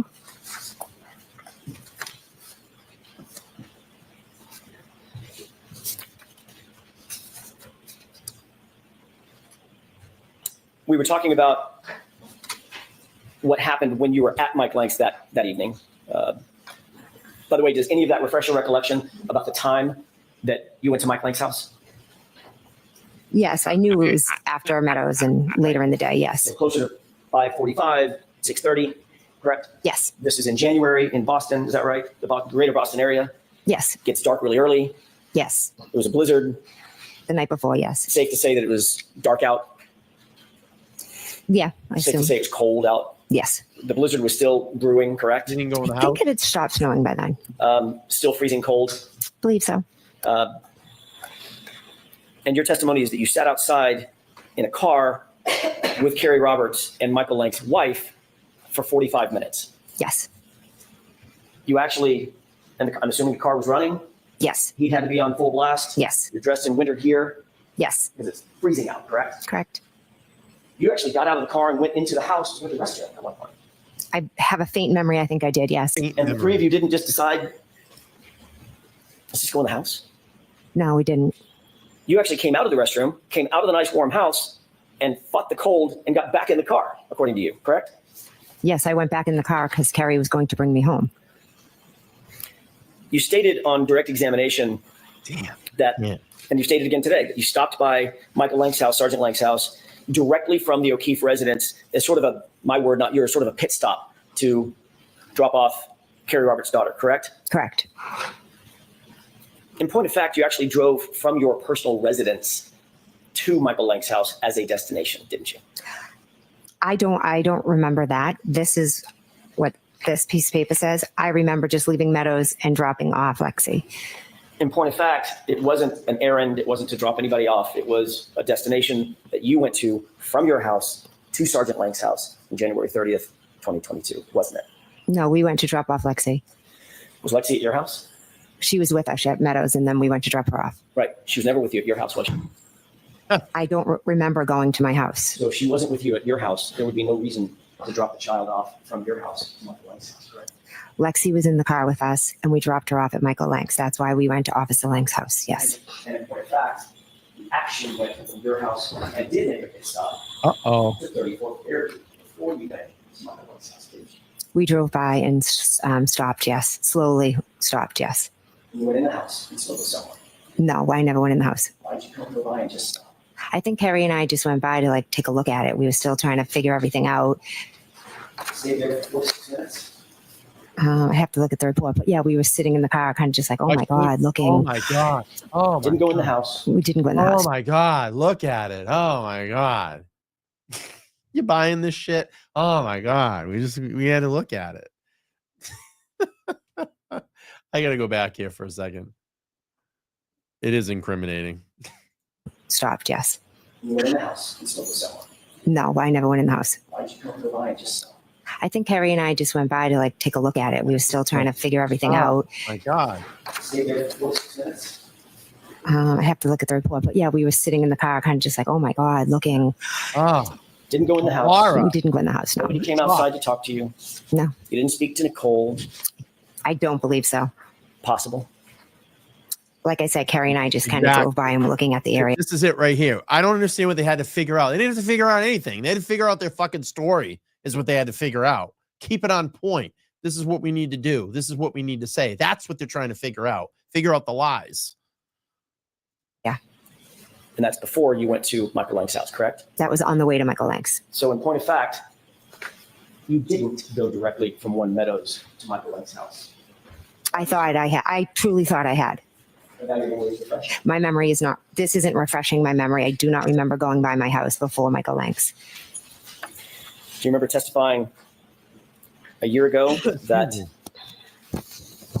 well, let me ask it this way. Do you remember denying a year ago that you ever even stopped by 34 Fairview? I don't remember that now. Will it refresh your recollections to take a look at your prior testimony? Sure. At this stage, she's just about burnt. She's had enough. You can see it. Take a look at that page. She's had enough of Alan Jackson.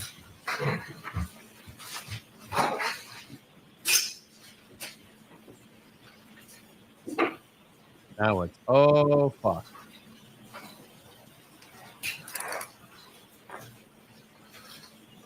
Exactly. Yeah. Yes. Thank you. Thank you.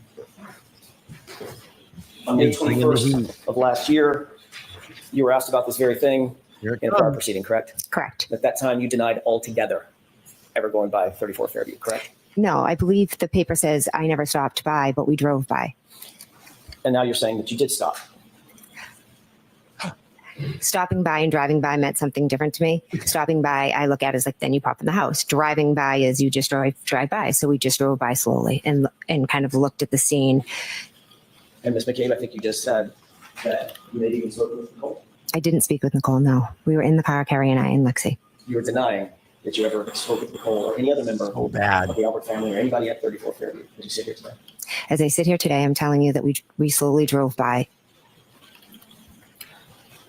So again, last question on this point. Fucking liar. You did not, you now admit, drive from One Meadows over to Michael Lank's house directly to drop off Carrie's daughter. My memory is we did drive from One Meadows. I know what this piece of paper says. I'm telling you that just my memory is we left Meadows and went down Fairview and then went to Michael Lank's. But this paper is saying we stopped at my house first. I don't remember that. Remember, in the first day of testimony, she said, which it's only words. And I remember AJ saying, and words matter. And they certainly matter in a murder investigation and a murder trial. Oh, they're only words. Words matter. But again, I was in shock. Sorry. So a lot of things We're from going to blame it on the shock now. that day and went down Fairview and then went to Michael Lank's. But this paper is saying we stopped at my house first. I don't remember that. But again, I was in shock. Sorry. So a lot of things from that day are foggy. Certain things, certain details I may have forgotten. And all of your testimony over the last several days is based on that memory that you just described to these jurors, correct? There are certain things I'll never forget, correct? Yeah. It's just foggy. Every time she talks to Jackson, it's foggy. I'm going to ask you a couple of questions you may, depending upon your answer, depending upon what you just answered, you may or may not remember. But let's see. Okay. Isn't it true that at 12:13 p.m. you left 12 Country Lane on January 30th, 2022? Yes, according to this, yes. Isn't it true that at 12:19 you arrived at One Meadows, the O'Keefe residence? According to this, yes. Are you asking her regarding? I'm asking her memory, not according to the document. Oh, my memory. Your I don't remember exact times. Thank you. No, just don't Isn't remember. it true, Ms. McCabe, that at 5:12 p.m. you left One Meadows, which is the O'Keefe residence, 5:12 in the evening? But I don't remember the times that I left. Isn't it true that at 5:21 you arrived back at your address on Country Lane? I do not remember that. Isn't it true that at 5:28, 7 minutes later, you actually left your address on Country Lane? Again, I don't remember going by my house. Isn't it true that at 5:36 you arrived at 34 Fairview and stayed for at least 4 minutes? Wow. I know we drove by. Isn't it true that at 5:40, or there just thereafter, you left 34 Fairview? I know we left and went to Mike Lank's. And isn't it true at 5:43 you arrived on that Oakdale Road address at Sergeant Lank's house? Not sure of the exact time, but yes, we did go to Sergeant Lank's house. And isn't it true that at 6:28, almost 45 minutes later, actually a little better than 45 minutes later, you left that address at Michael Lank's house and drove back to your house directly? After leaving Mike Lank's, I went home, correct? And you arrived at your house at 6:34, correct? According to the paper. What about according to your memory? I don't remember exact times. Black and white data, baby. Mr. Jackson, is this a good place to take a break? is. Do you I'm have a about to while shift more? gears. Okay. Yes. Black and white data, baby. They did a good job cleaning this up. They skipped all All the right, Mr. breaks. Jackson, go right ahead. Thank you, Your Honor. Mr. that. McCabe, I'm going to shift gears to some phone calls that you had with Trooper Michael Proctor back in January of 2022, moving forward to February and March. All right, what I'm going to do is I want to get to the Google searches. So I'm going to just drop this and bring up a point of where here. I want to hear the Google search part. And then we'll play the very, very end of the testimony. And then I'm going to wrap it up. I'm pretty tired. I'm pretty exhausted right now. All right, let's hear about the Google searches. Here we go. Proctor or Michael Proctor prior to September 2023, end quote. I had never met Elizabeth That's not a Proctor question. prior. Well, there was a, Did you tell Lieutenant Tully that quote? if I can break that quote up because it's two thick parts. No, you can't. So My this has question been is my asked and answered. Move on, Mr. Jackson. Do you deny, as you sit here, telling Lieutenant Tully that quote that I just read? Do you deny it? Sustained. Move along. The question's been answered. Let's talk for a second about your phone calls to John O'Keefe on January 29th, 2022. I'd like to Oh, go I through those remember calls hearing with you this. briefly if I could. Your Honor, this has previously been marked Exhibit 26. Okay. Mr. Brennan has a copy, if I may. Yes. Thank you. Do you want this one? That back. Thanks. Thanks. Huh, thanks.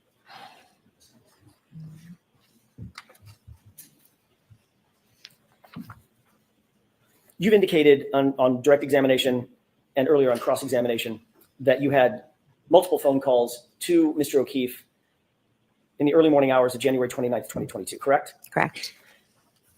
Those phone calls ranged from about 12:14 a.m. until about 12:50 a.m., correct? There was a call at 12:14 and then at 12:18. I'm sorry, I'm bracketing it. The Oh, calls I were between, apologize. that's okay, 12:14 all the way to about 12:50, correct? Are you saying 15? 50, Oh, 50. 50. Oh, sorry. I apologize. Let me look.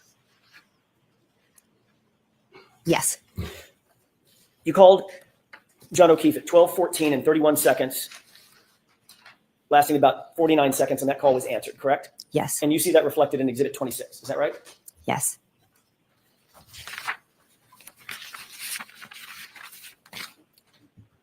Going in reverse chronological order on this exhibit, you also see a call. Kelly, thank you so much. $5 Venmo. Appreciate that. Just for your dedication in covering this trial that should not even be happening. What a true statement. And thank you so much for the $5. I appreciate that. Thank you. At 12:18 and 47 seconds, wherein you call, I'm sorry, John O'Keefe calls your phone, lasting about 36 seconds. Is that right? Yes. You know that that call was answered, even though it says, it says unknown in the document, correct? Ooh, excuse me. It does say unknown. Yes. That 1, 2, 3, 4, fifth column over. That's where it says unknown. Yes. But it also indicates that that call lasted 36 seconds, so you know it was answered. I don't know from this record it was answered, but I know from my memory that I spoke to him a second time. Remember Yes. from You the also made a memory call, now. moving up to the page before this, starting at the bottom of the page. At 12:29 and 44 seconds, there was a call. Notice anything with John, she always remembers. But everything outside of all that, where she was, who she talked to, what police officer she was talking to, all that is scrambled. But anything that has to do with John, she remembers. Isn't that kind of weird? From you to Her John memory O'Keefe's is phone, perfect around that. lasting 7 seconds, correct? That's what it says. And the record indicates that it was an answered phone call, correct? According to the record, it was answered, but I never spoke to him. You deny speaking to John O'Keefe at 12:29 and 44 seconds. Yes, I never spoke to him after 12:18. Okay. She knows. See, Moving up, she knows 12:41 and 10 seconds. There was a call from you to John O'Keefe's phone, exactly. indicating that that was missed. You see where it says missed? I do.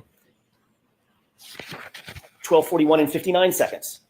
There was another call from your phone to John's phone, and that was also indicated as missed. Correct? Correct.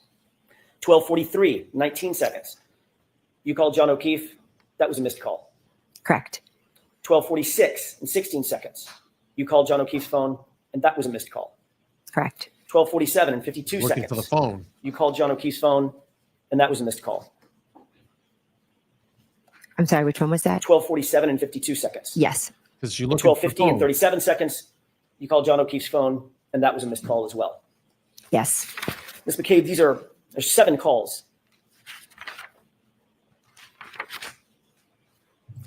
That you indicate you made to John O'Keefe's phone and that were missed. Is that right? According to this record, yes, they were And calls that missed. comports with your memory, correct? You indicated that you had called him multiple times that morning and there were missed calls, right? I called him, but I also think that some of the calls I might have done inadvertently. Well, we're going to get to that in a second. My question is that comports with your memory that there were several calls, according to the records, there were several calls made to John O'Keefe's phone, including 2 calls that you say you spoke to him, 12:14 and 12:18. I spoke to him at 12:14 and 12:18, yes. But you indicate every single call after that was missed, and you deny making those calls. I'm not denying it, I just don't remember. You've previously given explanation for what those calls were, these 7 calls that were missed. You either called someone or you didn't call someone. I'm tired of this like butt dialing and I don't remember. It's bullshit. It's bullshit. There is a lot to activate your iPhone to call someone. I'm going to prove it right now. Okay. I'm going to look at my phone. Okay. I'm going to swipe up because I've now looked at my phone, swiped up. Sometimes it doesn't get my facial recognition right away, so I have to put in my passcode. Now I'm going to click on my contact list. Now I'm going to click on the person that I want to call. All right. So I pick the person I want to call. Now I got to physically either press the phone number or press the call button. It's like 6 steps. Jesus. It's like, stop with this stuff. You're just lying through your tooth. Between about 12:29 and about 12:50. That's 19 minutes. You'll agree, correct? Yes. If you divide 19 by 7, that's about every 2.5 minutes or 2.7 minutes, your phone is calling John O'Keefe's phone, correct? Correct. You previously explained what you attribute to those phone calls. Is that right? Yes. What's your explanation? Yeah. I think I was going back and forth to the door. I was texting him. I think I put my phone in my pocket. I think I inadvertently maybe have called him. What did you call it at the last hearing? I believe I called it a butt dial. And it's not just one butt dial, correct? There could be multiple, yes. It's 7 butt dials in the course of 19 minutes, less than 20 minutes, correct? That evening, I wasn't paying attention to butt dials or calls. I was going back and forth, listening to music, being with family. So if I inadvertently called his phone, I did. Not inadvertently called him once. 7 times. These people are correct? sick. According to you. According to the record. And we only know about these calls because you're looking at an extraction of John O'Keefe's phone. You caught correct? that, Annabelle. Correct, but I also turned over my phone, so you could have gotten all of that off of my phone as well. Yeah, And yeah. you're well aware that an extraction was done on your phone and not one of those butt dials appears on your phone extraction. correct? What? Are you aware of that? I am not aware of that. Next question. Weren't you confronted with that at the last hearing a year ago? Whether or not those phone calls actually exist on your phone logs? Objection. Do you remember that? I remember you asking previously, yes.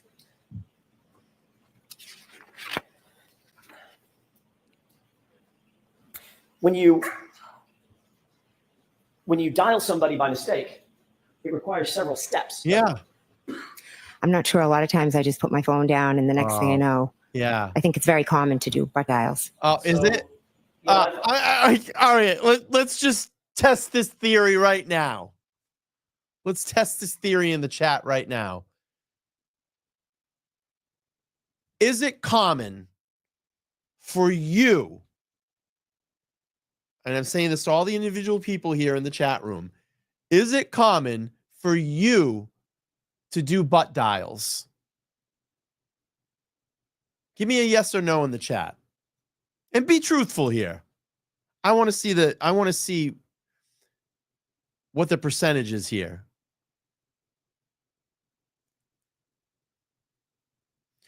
I've dialed someone by accident where you go into like that what's the call list here? Like all your recent calls, like that list. I've done that and I've hit it by accident. But the last time I think I butt dialed someone was on a fucking flip phone.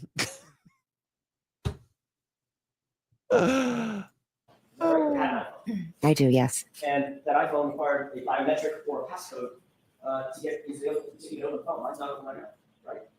It's not open, correct? And your phone requires some sort of biometric interaction with the phone, otherwise known as Face ID, or you put in a code, correct? Yes, or I could have been texting, and then after I texted, the phone was open, and I could have accidentally called John. That happens to me all the time. Doesn't Also, happen all the time. requires you to open the phone app, correct? For instance, if you're texting, you're in the text app. If that happens all the time, you must have some pretty fucking friends that are very annoyed with you and family members that you're constantly butt dialing and calling them by accident. Oh, sorry, it was an accident. They must fucking hate you. Is that right? Actually, I'm not. I'd have to sit and look at it Well, no. Make phone calls. every day. Every day. Every day? Yeah. Hundreds of times a day, right? Not hundreds. Dozens of times a day. Yeah. You have to open the phone app to make a phone call. You can't call somebody from the texting app, right? Is that right? I'm not sure. I don't know what to tell you. There's a list of apps at the bottom of the phone. Yes. Messages, Mhm. phone, right? Mhm. Is Is that yes? Yes, and maybe And I that's it. accidentally Maybe. hit the last thing. Yeah, The maybe. last call, like since I had talked to John. Yeah. Sorry, at this point, I would ask the court to instruct the witness to answer my question. I believe she is. Go ahead and finish. You want me to approach? Okay. Yeah, I don't know. Correct. Then, once that phone app is open, then you have to choose the person to call, correct? Yes, sometimes the last dialed. Right. Yeah. If that happens to be the last dial, scroll through, pick a person, make one tap, and that calls the person, and then she gets the call, correct? That is one way, yes. But if you get out of the app, I'm sorry, if you close your phone, hit the lock button after a text message, none of that can happen without you having to open the phone Phone again. and engage the phone additionally, correct? If you hit the button to lock it, yes. Right. So you indicated that these are all missed calls. Is that right? That's what the record show, yes. In addition to a missed call, you've had missed calls before. You both received a missed call and you made calls that were missed. Is that right? Yes. When you make a call that's missed, it generally goes to voicemail, does it not? It does, yes. So then you have to do something additional with that call. Push it into them, correct? Yeah, Correct. true too. Otherwise, voicemails just go on forever. And actually, they go on for 4 minutes, Okay. right? I don't know how long voicemails go for. So if you had missed calls, 7 missed calls, that's at least 14 interactions, double it. Because you got to make the call, then you got to end the call. 14 interactions with your phone for a single missed call. One I'm sorry, missed for call. 7 missed calls. It could be, yes. And your testimony is you don't remember making a single one of those calls to John O'Keefe between 12:29 and 12:50, correct? I do not remember making those calls, no. As you sit here, do you deny making those calls between 12:29 and 12:50 to John O'Keefe? Oh, I'm not denying that, no. What? I'd like to ask you a few questions about January 29th, a little further on in the morning after you got home from 34 Fairview. Approximately what time did you get home? I'm not sure. Maybe around 11:30, 12. I'm not sure. 11:30 or 12? It could be 11. Are you talking about? I'm confused. Are you talking about? Why is she looking Let at me rephrase this Brennan? question. Okay, sorry. On the night of the early morning hours of January 29th, 2022, you left Fairview. Oh, I'm sorry. What Okay. time did you get home? Oh, that night. Oh, that night, AJ. Oh, yeah. Oh, that night. It was after 2, I believe. I'm not positive. You went upstairs, is that right? Yes. It was You after began to engage with your phone at Yes. that time. What application did you open up on your phone once you got upstairs? It could have been Hockomock Sports. I'm sorry, I'm backing up foundationally. What application on the phone? Was it Safari? Oh, okay. Yes. I think. Yes. You use Safari as your browser? I'm not sure what I used. You opened up a search engine as well within that browser, did you not? I'm not. I just know I Googled Hockomock Sports, I believe. I'm not sure what app I opened or how I went about it. So Google is a search engine. I know that I Googled Hustlong to Die in Cold. Use Okay. Google. Possibly. I mean, that's just an expression, but I'm not. If you could show my record, I'm not sure what app I opened Well, or Mr. what. McCabe, you've seen this record many, Yeah. many times Let's stop. about that search early in the morning hours, correct? You know that it was a Google search. It was Google. Okay, it was a Okay. Google search. Okay, so it was a Google search using the Safari app. Okay.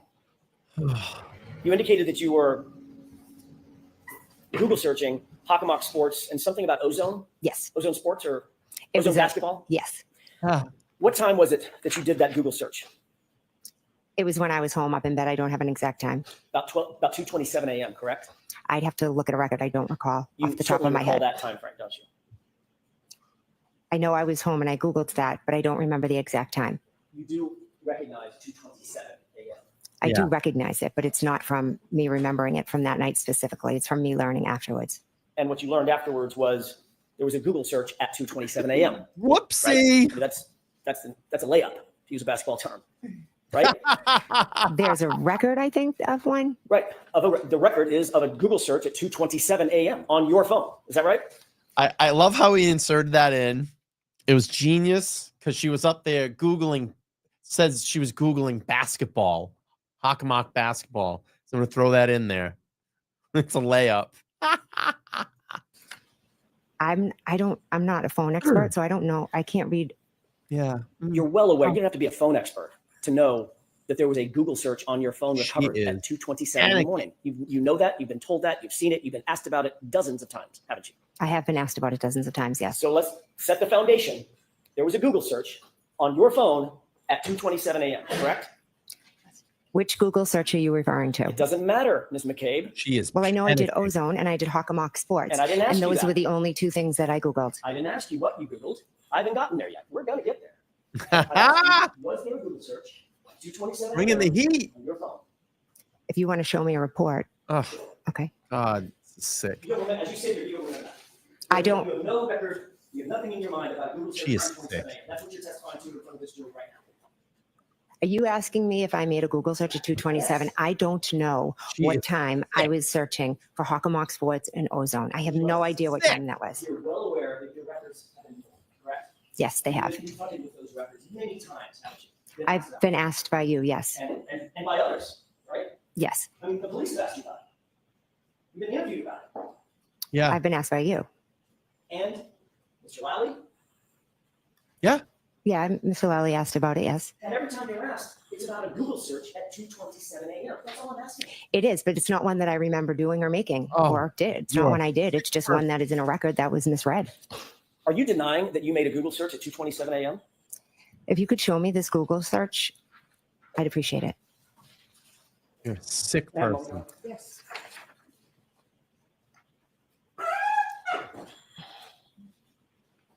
How do you feel good about yourself after this? All right. Well, we'll just show her. Sick. Sick. How do you listen, how do you sit there on that side and knowingly that this woman literally Googled, and this is the one you're rolling with. She literally Googled Hoslong to dying cold at 2:27 a.m. and she's lying in front of all of you. The parents of John O'Keefe, the brother of John O'Keefe. You're lying in front of them. And you're rolling with her. You think that she's honest.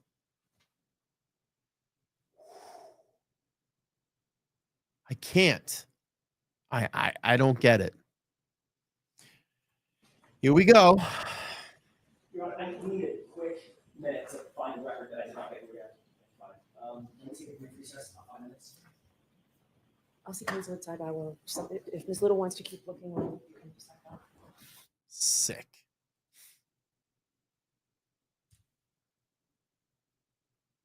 You can get the full clip? No. That's kind of crappy. All right, let me pull this back up here. All right, let's get to... Touch the phone, is that right? Yes. That would open a separate app, correct? Correct. Then, once that phone app is open, then you have to choose the person to call, correct? I don't recall doing a search at 2:27. The paper says it. I don't. Okay, and you also agree that at some point that Here we go. having heard the statement that was attributable to my client. No. You read that? No.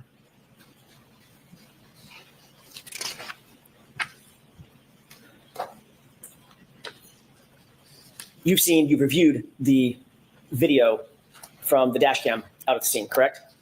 I've seen it, yes. You're aware that You didn't make her say Hoslong to dying cold like you did in the last trial? Interesting. there is no video showing my client demanding a Google search Here we anywhere go. in this case, A correct? little bit more here. I'm not sure what what cameras were where. You're aware that there's no audio of my client demanding a Google search, correct? Correct. You're unaware of any witness who can corroborate your statement that my client demanded a Google search. Any witness at all. It was just the two of us. She had sent Carrie off. So, of course, Carrie Roberts is not such corroborating witness. Is that right? At least you understand that. Can you rephrase the question, please? Carrie Roberts is not a corroborating witness for you. You understand that? You just said that. Yes, Carrie, I don't believe heard it. She So was it's- sent off. So it's your word and your word only, Ms. McCabe, that my client demanded a Google search. Is that right? Yes. Yes. Ms. McCabe, you were with Carrie Roberts just before her grand jury testimony. Is that right? Yes. You had been with her to create a timeline of a version of events that occurred. She's getting rattled now. I wouldn't say a version of events. We each put down what we remembered. She saw what you put down. You saw what she put down. Yes. And you compared and contrasted those with each other to create that timeline, correct? No, we didn't compare and contrast. I said, she called me, she said this, then Carrie, and someone was writing it down for us. That would be your sister, who? It was my sister, yes. Which sister? My sister, Denise. Here we go. What's your last name? Galvin. She here? She is here, yes. Where is she? She's sitting over there. Can you point to her and describe what she's wearing? Sure, she's over there in the back with the striped shirt on. Between the gentleman in the purple and the gentleman in the black? Yes. Bam! Woo-hoo! So she witnessed this timeline being prepared, correct? She wrote the timeline, yes. And then you've spoken to Ms. Roberts several times about this case. Yes. Well, the record, And about your too. Put perceptions it of on this the case, record. That correct? was great. We talk about what happened and the aftermath of this case. We don't talk about the specific details as much as we talk about the aftermath of everything. Ms. McCabe, the fact is you instructed Carrie Roberts to say that she heard that Google hypothermia statement from my client before she testified at the grand jury, didn't you? No, absolutely not. I never instructed her to do anything. You wanted some witness to back up your story about this Google search, correct? No, absolutely not. I don't Ms. need. McCabe, It was said. Karen said it. It's that simple. so you're the only person saying that, though. Yes, and I stand by that 110%. And the reason that you wanted another witness to back up that statement is because you knew that that Google search for Hosselong to die in cold points a very uncomfortable finger right toward you, correct? I never did that search at 227. I never needed to instruct somebody. No, I'm sorry. There's an apology again. Has someone told you that you need to apologize when you say when there's an uncomfortable question that you don't want to answer? No. Have you discussed this with anybody? No, and that's not an uncomfortable question. I'm fine to answer it. How many times did you say I apologize yesterday in cross-examination? Oh. I didn't count. Probably more than 15, right? I have no idea. I'm just trying to answer the questions and be truthful as I can. Yeah. And you're aware that the Celebrite extraction that was done on your phone determined that of the three searches, 2:27 a.m., 6:23 a.m., 6:24 a.m., only one of them was recorded as deleted. Deleted. Gotcha. Sustained. Have you ever been confronted with having deleted a Google search off your phone? Ooh. You ever been asked that? Yes, by you. Do you deny that you deleted a Google search off your phone? I never deleted a Google search off my phone. So you I deny never did that. I deny it, yes. that you ever deleted a Google search? Yes. I never made the search. I'd like to move back to the time of about 6:03. So fucking incriminating. God, I hope the feds are watching this. This is so. Oh, look at that. Look at the time we stopped at. Look at the time we just stopped at. Look at the time in the lower corner that we just stopped at. Look at this. We're talking about the Google search on this video at 2:27. 2:27:15. You can't make this up. You can't make this up. That deserves, you got to smash the like button for this one. You got to smash the like button for this one. You can't make this up. You can't make it up. You can't. It's wild. It is so wild. Wow. I'm freaked out right now. I'm like ready to get up and just leave. I'm so freaked out right now. How did that happen? Wow. On this video, we're talking about the deleted Google search at 2:27. She literally just said that she denied it. And I do the pause and we're at 2:27 in the video. Wow. Woo. All right, we'll keep playing here. 3 in the morning, Ms. McCabe, when you, along with Carrie Roberts and Ms. Reed, approached 34 Fairview. This is Exhibit 4. It's been previously entered into evidence. I think you've seen part of this exhibit. Do you recall, before we get to the exhibit, do you recall my client when the first officer on scene, do you know his name, by the way? I believe it was Officer Seraph. When Officer Seraph approached, he asked the question, what happened? Something like that. Open-ended question. Do you remember that? I don't remember what he specifically said. Do you remember my client a few seconds later saying, my boyfriend, I left him, he never came home? I don't remember the specifics of what was said. Your Honor, if we could, I would ask that we queue up Exhibit 4 for the jurors at runtime 420. Okay. All right, this is going to be the video. I want to get towards the end. I think Hank directs her, and then she goes back, and then they go back to recross. I think it's right here. Let's see. Statement. It goes simply to the state of mind of Ms. McCabe at the time of the message. All right. Go ahead, Mr. Brennan. Thank you. May I approach with a copy for the witness? Yes. Is your state of mind collusion?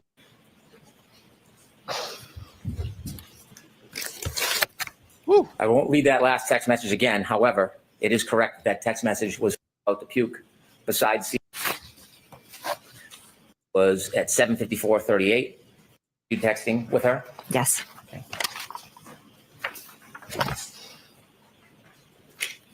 You were asked about timeline? She fell asleep. So on January 31st, 2022, we're at number 864. This is the photo. This is the photo that was going around. She's sleeping. You're receiving information. Do you know who this number is that's calling you? That's my sister, Which one? Nicole. And she's texting you, news people came by and knocked on the door again. They're all leaving now, Peggy, and them left about 15 minutes ago. Yes. And then at 1 o'clock, 18 seconds on 1:32:22, you text back, did you answer? Some of what's reflected in those. Is there an objection? There is. We'll deal with that later. Thank you. I have no further questions. See how Jackson's going to end. Ms. McCabe, a couple of follow-up questions. You indicated on redirect examination that there were no sirens that you heard that morning with the approach of the first responders. Is that right? I don't believe there was. But they did have their lights on. I saw a spotlight, yes, and I do believe they had lights on, yes. Flashing red and blue lights or red lights, some combination thereof, correct?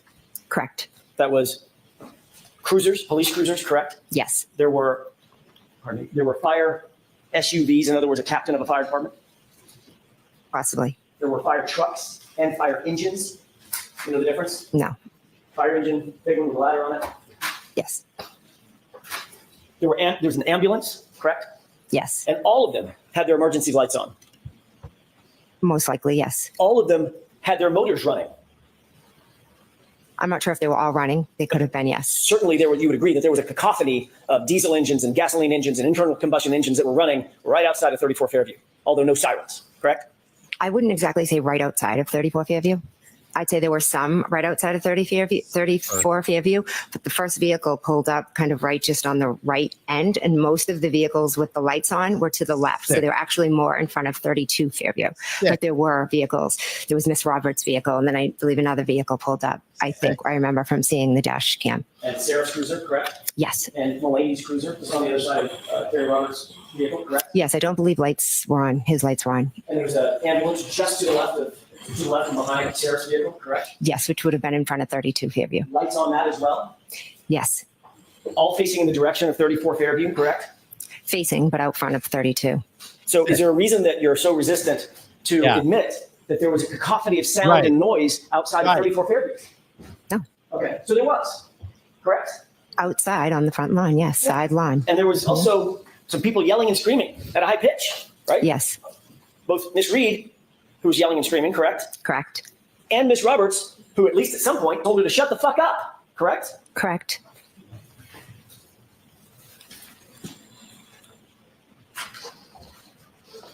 You were asked about the stop at 34 Fairview on the way to... Here we go. Now, I think this is the tail light. This is the tail light. Let's pay attention here. Sergeant Lank's house on redirect examination by Mr. Brennan just now, correct? I was, yes. He showed you a couple of pages of your transcript from that question and answer, correct? I believe he showed me a page, yes. And you noted that this was a question and answer from a hearing last year in this courtroom? Yes. And you admitted that you stopped, but actually, let me rephrase that. You were confronted with the fact that you stopped at 34 Fairview on the way to Officer Lank's house, Sergeant Lank's house, by me on cross-examination, correct? Yes, you asked me. You also indicated that you have never refused to speak to the police, any law enforcement officer in this case, correct? I've spoken when but asked to, yes. But in point of fact, when you were approached by the 2 law enforcement agents who were not connected to Massachusetts State FBI. Police or the Canton PD, you suspended that interview and refused to answer further questions, correct? I welcomed them in my house, sat with them, and then I stopped. And then I met with them a few times after, and I answered all their questions that they asked. I helped clear up some misconceptions that they had been told. And as you know, I know they're no longer investigating. So I think I helped them well. And She is rattled. you're obviously well aware that in that first interview, you stopped the interview cold and refused to answer further questions, correct? I said, I'm going to stop and I'm going to seek some counsel. Yes.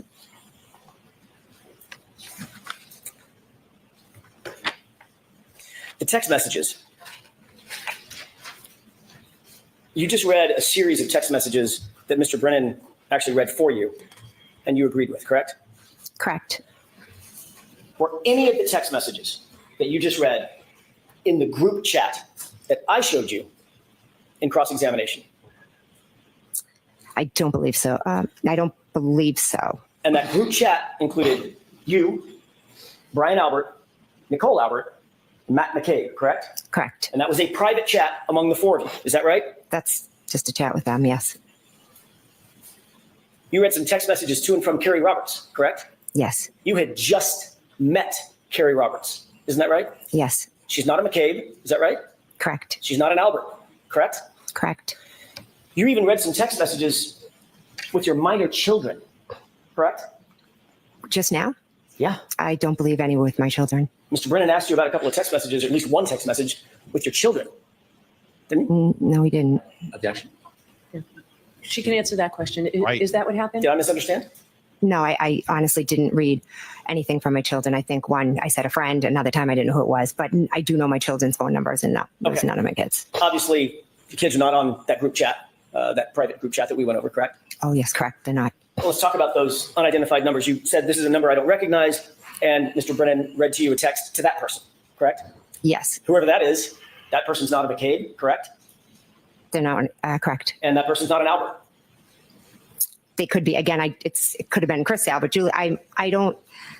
One of the numbers I didn't recognize because I have everybody in my phone with the name, so I don't recognize every number. And that person certainly was not in that group chat with you, Brian Albert, Nicole Albert, and Matt McCabe, correct? Correct.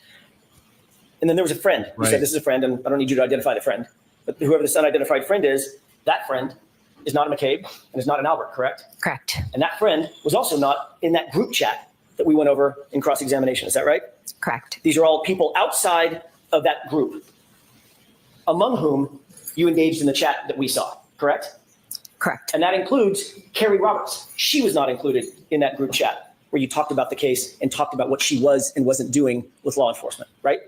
Correct. It was just my sister, my brother-in-law, and husband. Just a moment, Your Honor. Okay. That's it. I don't have time to do it tonight, but I'm going to go back and review it. Maybe we pull it up on the Sunday show. But I want to go back to when she said she went back and she saw John and she saw taillight pieces. I got to get that clear. I'm going to look for that. So anyway, this was a long live.